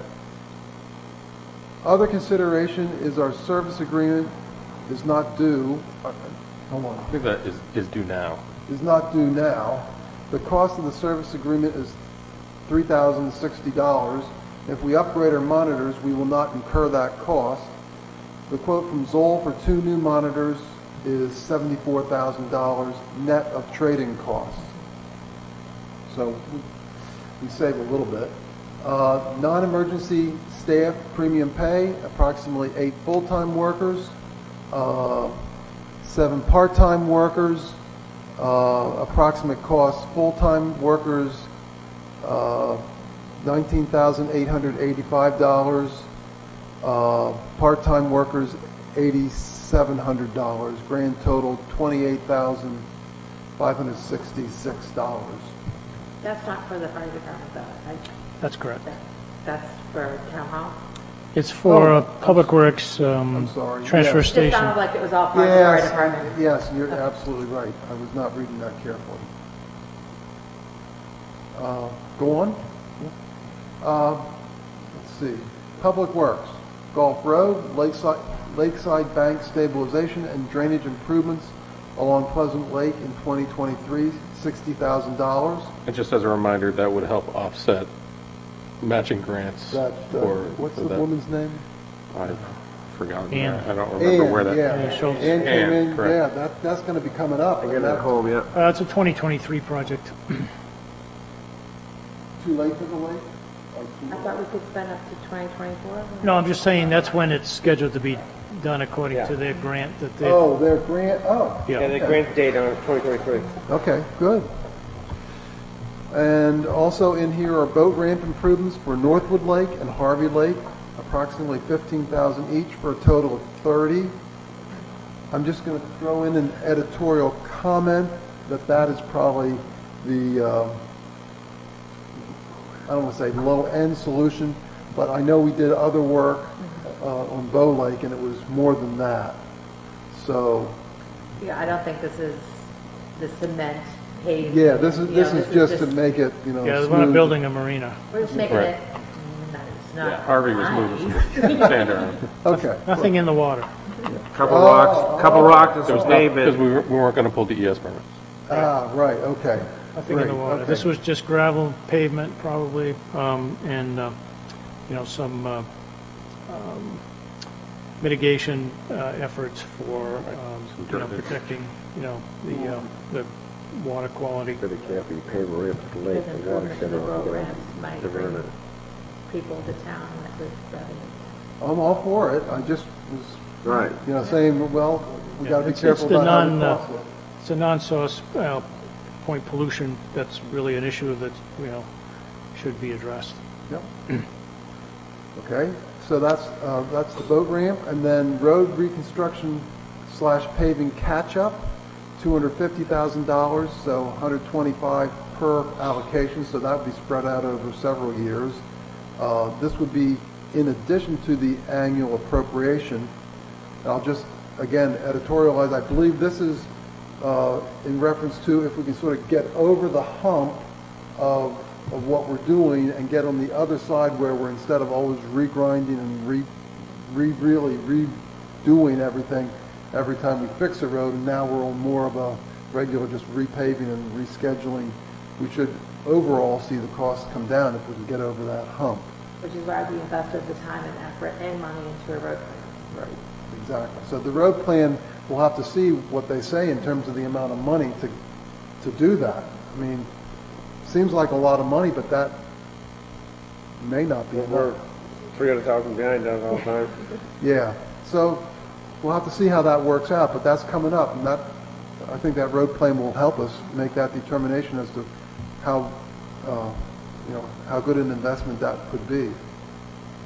And then there's some general items which Matt alluded to, which was the broadband for $50,000, and the preliminary total of all those is $509,870, and And what was our allotted amount? 455,000. Excuse me. round numbers 460, so we're about 50,000 over already. But I think that's good that we have a lot of ideas.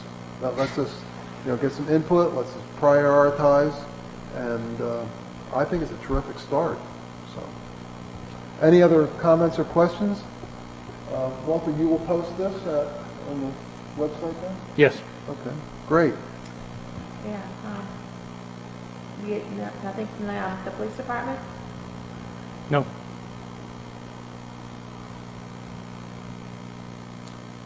That might be one that gets added. Right, yeah, Because yeah. I would assume they have some I'm sure. personnel. But we've asked, all department heads on several occasions to, submit, this is where this came from, so Okay, haven't received anything from police. okay. Well, we'll move on then. So next up is appointment of Jared Shaheen, our current code officer, to also be our health officer. Is that correct, Walter? Yes. And there's no, I guess other towns do this, so I guess there's no conflict of duties here. No, actually, they're almost hand in hand, Just Did say, you do it? Um, Yeah. I think we did. Now that you mention it, yeah. Yeah. So, Maybe that's- we were new and hip too. Maybe that's why it sounds familiar. There you go. Okay. So I spoke with Jared, and now that he's been here for a while, he's got his sea legs as far as the code department Yeah. and so forth. So he's prepared to take on this as part of his duties, and he's prepared. There's a course requirement. It's just I think a half-day course just to become familiar with the statutes and so forth.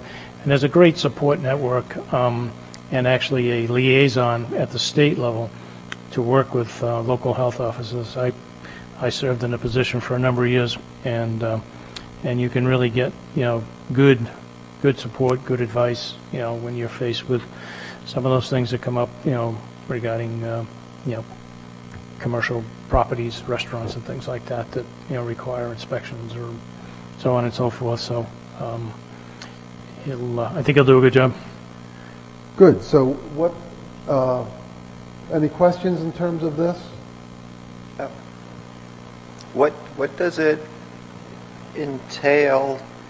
Because it kind of seems open-ended on the duties, where it says shall enforce the public health laws and rules. Mm-hmm. That's pretty a broad statement. So would that ever come to the place where, because we just went through a COVID situation, where he would also make those kind of determinations if they come down from the state? Yeah, definitely. Yep. So would that supersede our decision-making as the select board? Yes. Yep.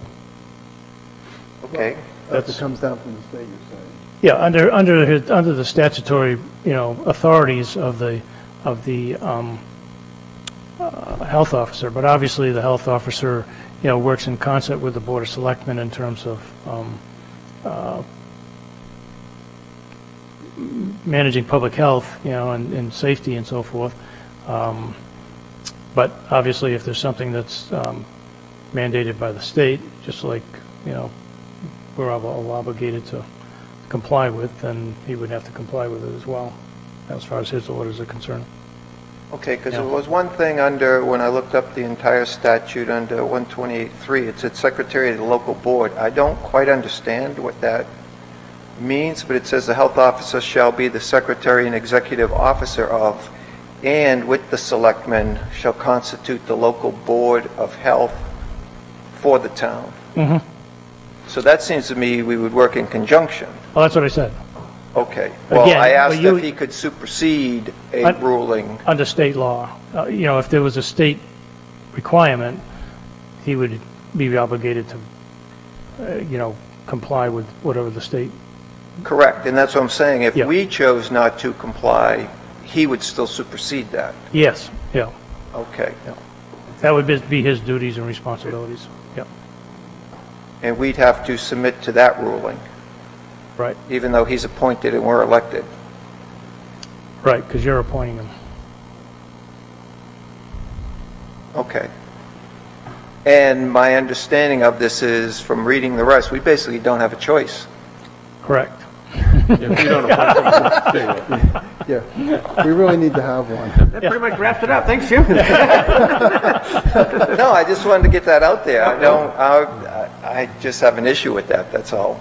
So we're going to appoint somebody that could basically override our decisions if we chose to do different.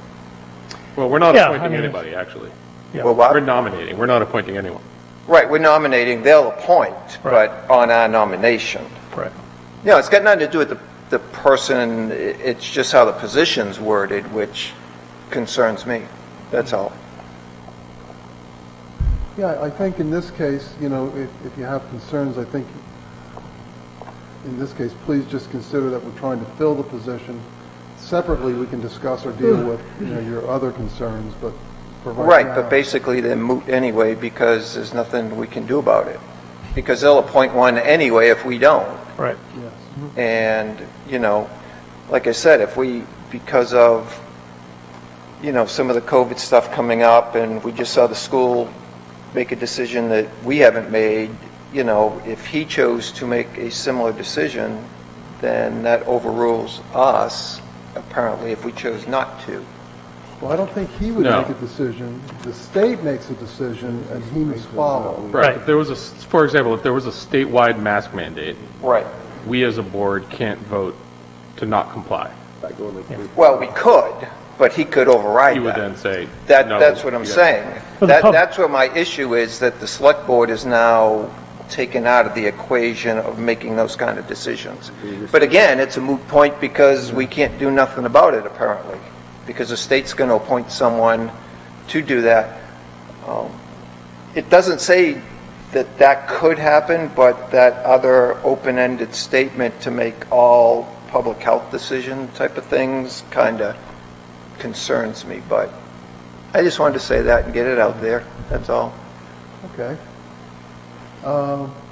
I guess in that case, then, do I have a motion to recommend Jared to the state to be our health officer? I move that we nominate Jared Shaheen for appointment to the health officer position. And we have a second. Any further discussion? Hearing none, all those in favor? Thank you. So, Jim, you're going to hold on? Oh, no. Opposed? Okay, Jim's opposed on that. Okay, so that's 4-1. Let's move on. We already did the Japanese knotweed. And now the summary of the valuation report. Walter, do you want to highlight anything in that? I do. Go ahead. So the MS1 is our annual report of valuations, which gets submitted to the Department of Revenue and reviewed, and then that becomes the basis for setting the tax rate for tax year 2021. So just a couple of things to point out. So exemptions, for instance, as a result of the changes that were voted on this year concerning the elderly exemptions, we find that the 2020 exemptions totaled $6,989,411, and for 2021, they total $8,009,659. So there was a increase in our exemptions from $1,020,000.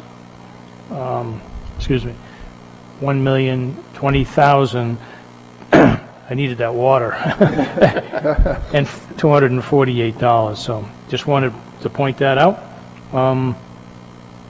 And then basically there was a net change in the overall assessed valuation increase of $12,580,082. But I'd like to clarify that it was brought to my attention that in the 2020 report, the utilities were understated by about $6.9 million. And as a result of, I guess, part of the haste to complete the revaluation last fall was the explanation I was given that didn't get calculated properly. So I just wanted to clarify that even though we're picking up an extra $12.5 million in assessed valuation, the real delta of pickups is actually $5,654,882, and that's a result of building permits and different improvements being picked up, during the course of the year. So, other than that, everything looks fairly consistent with the 2020 assessments, and so the good news is, we'll be able to distribute that amongst the tax base when we come to setting the tax rate. So, Walter, the overall change in perspective, we're at 600 or 700 million, so a $6 million change is approximately a 1% change overall. Is that Right. Do I have the overall numbers right? Yeah, we're at 697 million. If you're looking at the net evaluation now. Yes. Yeah, $697,536,333.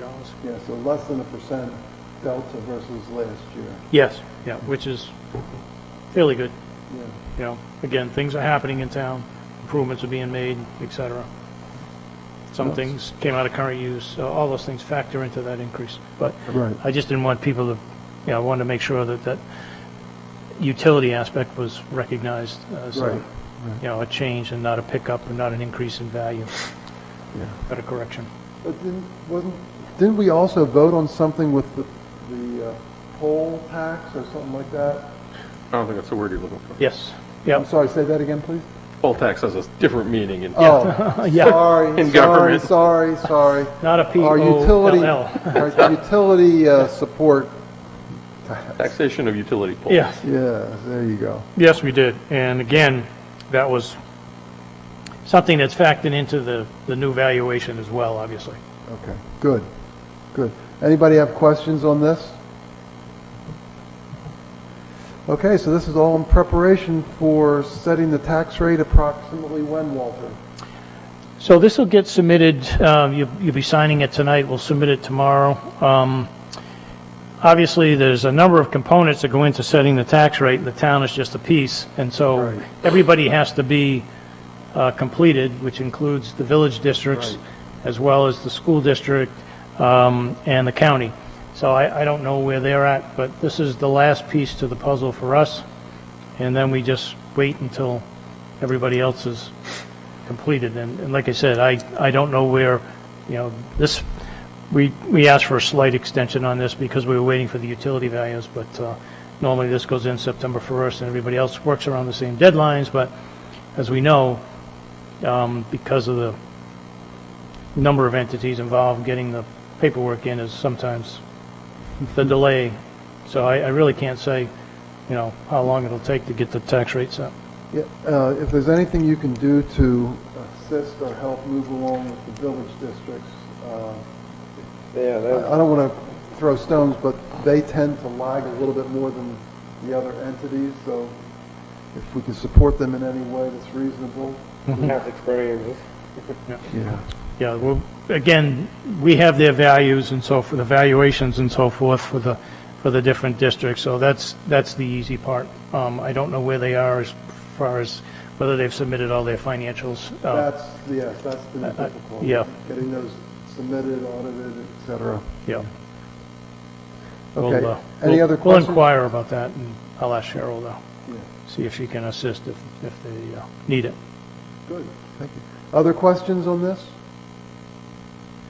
If not, then let's move on to the task manager. But do you need us to approve the MS1? Your signatures We'll sign it later. will be all that's Signatures, necessary. all we need? Yep, We don't need a motion, just sign it, right. that we hereby attest, or something like that. Yep. Okay, yeah, good question, Matt. I did want to mention, too, that we did provide a copy of the MS 434, which is the estimate of revenues. Cheryl and I sat down and went through that, and we made some adjustments based on what we have, received year-to-date that was unanticipated. Most of them went up. There were a couple that we felt we weren't going to meet, so those went down. And we get one more bite of the apple when it comes time to set the tax rate as far as making any other adjustments, like the results of our, I didn't want to predict the results of our tax sale, so we'll be adjusting, for that revenue. And then, anything else that might come along that is, either over or under what we estimated, so we'll be more accurate with the revenue piece of the equation. Yeah, that can take some good swings.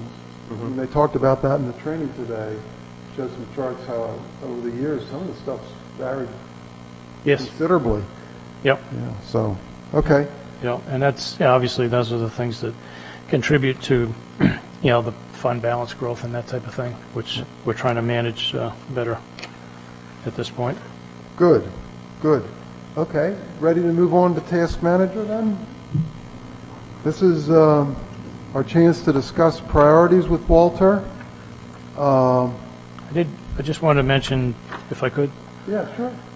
just a couple of things, some of the additions and so forth. We've worked out what we believe is a tentative timeline as far as the budget preparation process is concerned, and that's been added to the bottom of the list, and so kind of getting an idea, and we'll be looking for feedback from the board about how we want to go through, the process with department heads and so forth, either, over the course of a series of regular meetings, or if we want to, do a Saturday session, or I was thinking maybe a work session on one of the in-between Tuesdays, something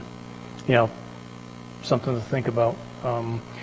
Our goal and deadline to deliver the budget to the budget committee is November 19th, anticipating that they'll use the same schedule that they have in the past for reviewing the town budget, which is the first Saturday in December. So we need to get the budget to them at least 2 weeks in advance. So kind of working backwards, I was looking, somewhere in that time frame. So How do folks feel about that? Any comments or questions or suggestions? One thing that comes to mind for me, Walter, is last year we did invite the budget committee members to sit in when we had the department heads present. And I thought there were some positive comments about that, so that it made the budget committee... You got a little jump head start. Yeah, I mean, they still wanted to talk to the department heads, but it wasn't the same level of questions and detail, and it let them move along at least a little bit faster. And maybe that would be at least a consideration in terms of our timing on that. I mean, my guess is it's probably easier to get people on a Tuesday than it is a Saturday, but that's just me. I I guess maybe that happened before I came on board. All 14 of them showed up? No. No. No, not nearly. No. Oh, No, a small handful, but I think a lot of people were watching the stream. I think if we have a method for, we'd have to be careful with the legality of it, but, if somebody's watching the stream and has a question for a department head as they're presenting, is there a way for them to get their question to, let's say, Ginger's here in person? Can they shoot a message to Ginger to then clarify information or something? Or whoever, if we had one or two budget committee. well, we have a board member. That's true. Yeah. That's a little unique, that's why I was asking. Okay. Well, that's something we should think about. You know what? You were not here. John. Yeah, that was John.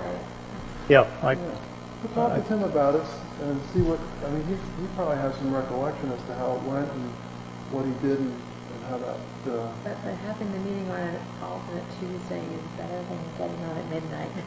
Yep. yeah, yeah, I thought so too. And it would just be a workshop dedicated strictly to strictly to the that. budget. Nothing else, Yeah. That would be my recommendation. And again, if we could, spread it out where, if we needed to dedicate a little bit of time of the following meeting, where the administrative budgets that, say, Cheryl and I would present, obviously we're here anyway, but it's really locking in the, department heads so they can fit it into their schedule, to be here and go through that process. So, but yeah, I agree. I think, a 3-hour session or something like that should accomplish, police, fire, public works, at least. So maybe library too. Yep. What are you thinking in terms of timing for that, Walter? Date-wise? Yes. Well, I had written down the 19th work session, and then wrap up on the 26th of October. The 19th would be the middle. The 19th is the intermediate one. Yeah. How do folks feel about that? That's one of the free open Tuesdays I have right now. That would be the Tuesday after the auction sale, right? Yes. Yeah. Yes. Yep. Yeah, and, if we wanted to start a little earlier, we could send out for Pizza? dinner or something. Ice cream.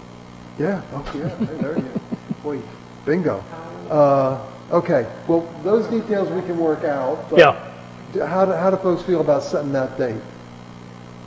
Put it down now and see what happens.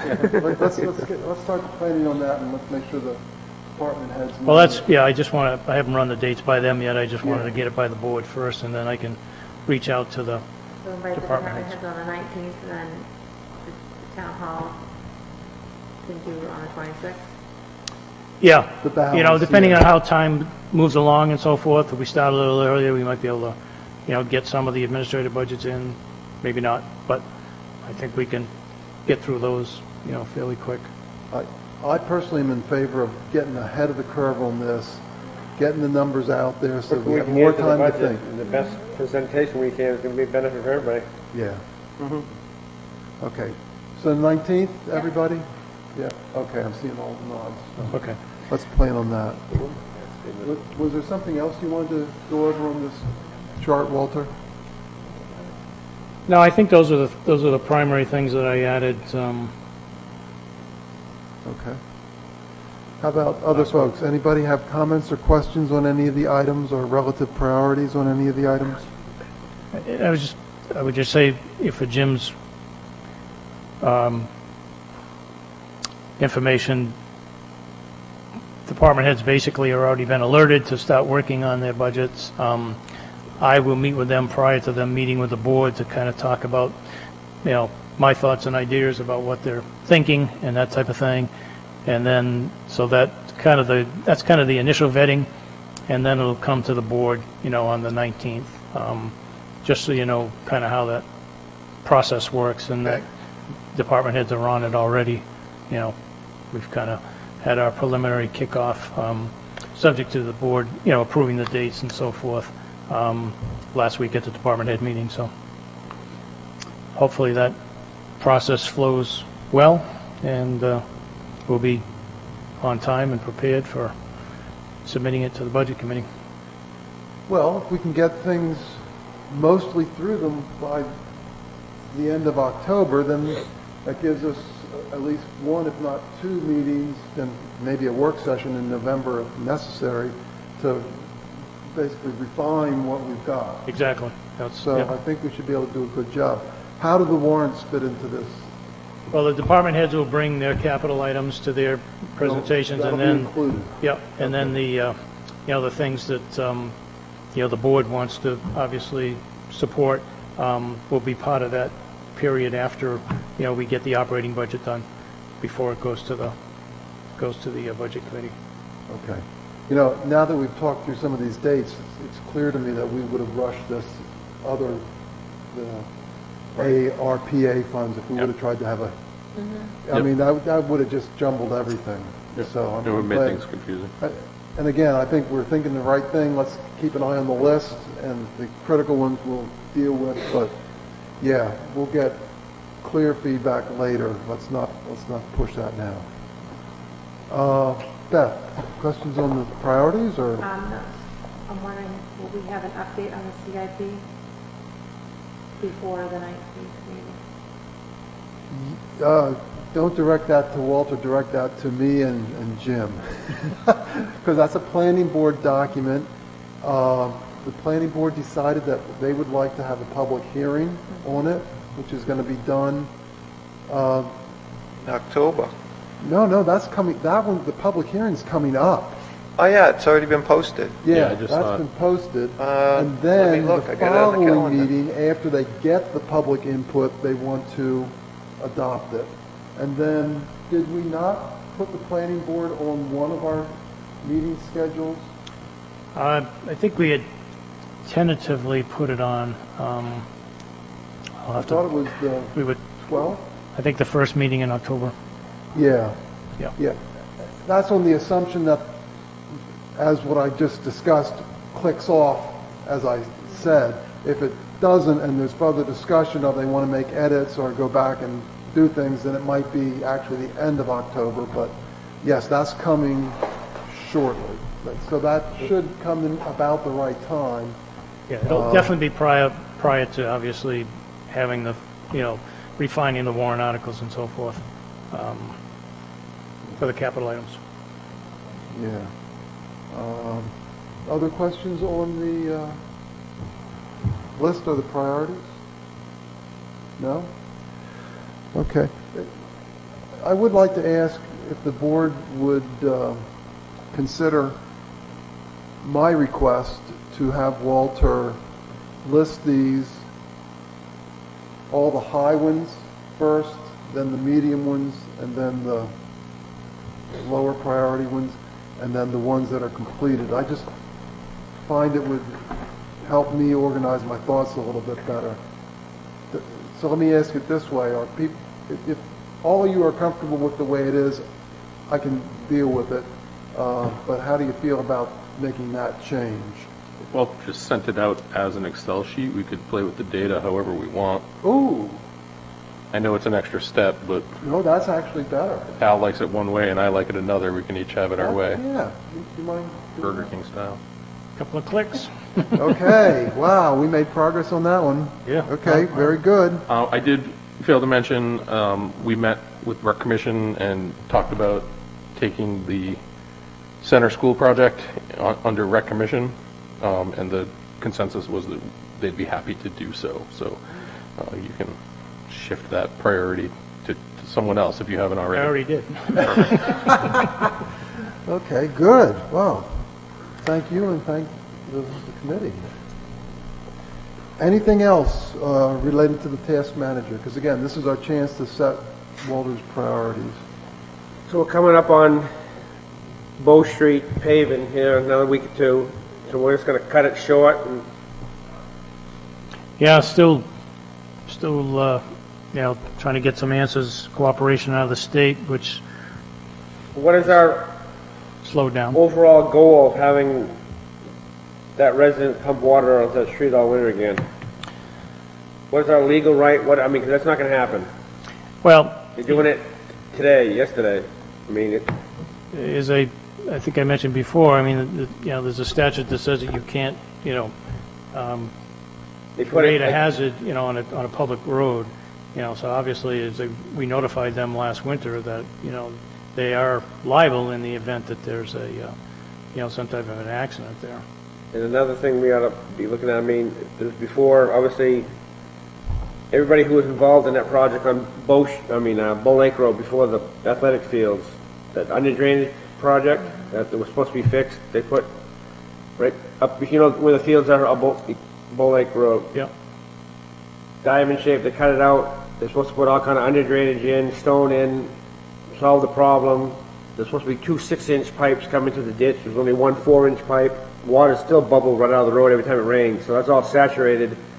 And every day last year when it froze, you got to go up and sand it. Every single morning you got to sand that and sand that, sand that, sand that. So I don't know if we got to relook into doing that whole project over or whatever the deal was, but I mean, all last week and the whole month of July, I stop every night going home and there's like 6 bubbles coming up through that whole hot top. So that whole project was...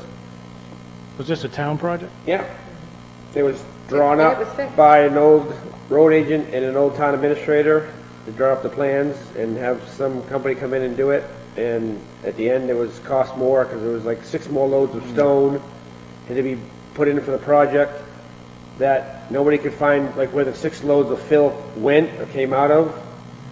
And it just messed up from day one, and it didn't solve anything because water's still bubbling out of it. Because first day it freezes, kids coming down that road from school. This is ongoing, then you're saying? Yeah. It was supposed to be fixed. Just they drew up the plans, and this was going to solve all the problems. And I don't know how much we dumped into it before my time on the board, but Yeah. it was. This wasn't just like in the last year. Oh, no, it was- Yeah, it was a 3-year process, but that was the first year. Remember? It was like 5 years ago? I, 4 I, years ago?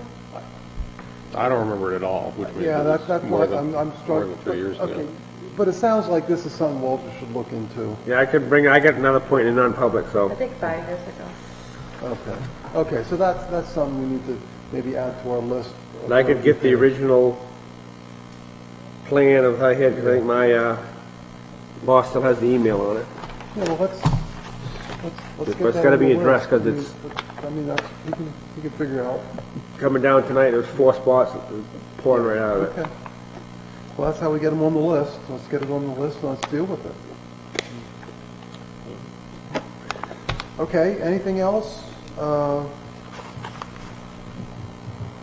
If not, then I'm going to move on to board committee reports. Does anybody want to mention anything or say anything? Or do we want to bring up any of the committee discussion at this point? Rec committee's taking over the building next door. It's not really a committee report, but I will say that I attended the finance course today, and man, some of it was pretty good. And That's some where your of- brain went, huh? Some of it was pretty dry. Yeah. I mean, it's information you needed to know, but man, it's actually good that they presented them. Okay, if there's nothing else, then I guess there's nothing else for citizens forums. So do we want to discuss going into non-public? Yes. Okay, so what's the logistics here? Jim, can you work your magic so that Paul can go home? Yeah, I'll just get refreshed again, and I'm going to have to take notes now with him going, though. Yeah, that's right. Gotta keep Paul in the retainer. There you go. Well, There you go. well, you know, That was part of the deal of accepting his resignation, was that I expect a thick binder of process and procedures of everything go. he's been doing for the past year. okay, so, Walter, what do we need to go into non-public for, please? So it's RSA 91A:32A, which is personnel compensation. Does that include reputation? It does. Yes. Okay? Yeah, we're talking about an employee's reputation, or, oh, you're talking about, oh, I see. Let me check. You want to do A and C to be safe? I always forget which is which. A is personnel, C is reputation. Let's Yeah. do A and C. C would be reputation. Yeah, let's do A and C. I'll make a motion to go into non-public under RSA 91A:3, 2A and C. Thank you. Do we have a second? Any discussion? If not, roll call vote. Matt? Yes. Tim? Yes. Beth? Yes. Jim? Yes. And Hal is yes. So when we come back out, do we vote first, then come back out? How I screwed that up. are we going to do this? I think I screwed that up. Vote. You vote to come out when you're in the session, and you vote to seal when you're out of the session. Okay. Right, it's the one you go in. Okay, so we're all set now to go in non-public. So Paul, you're excused for the evening. So wait, Paul, when's your last day?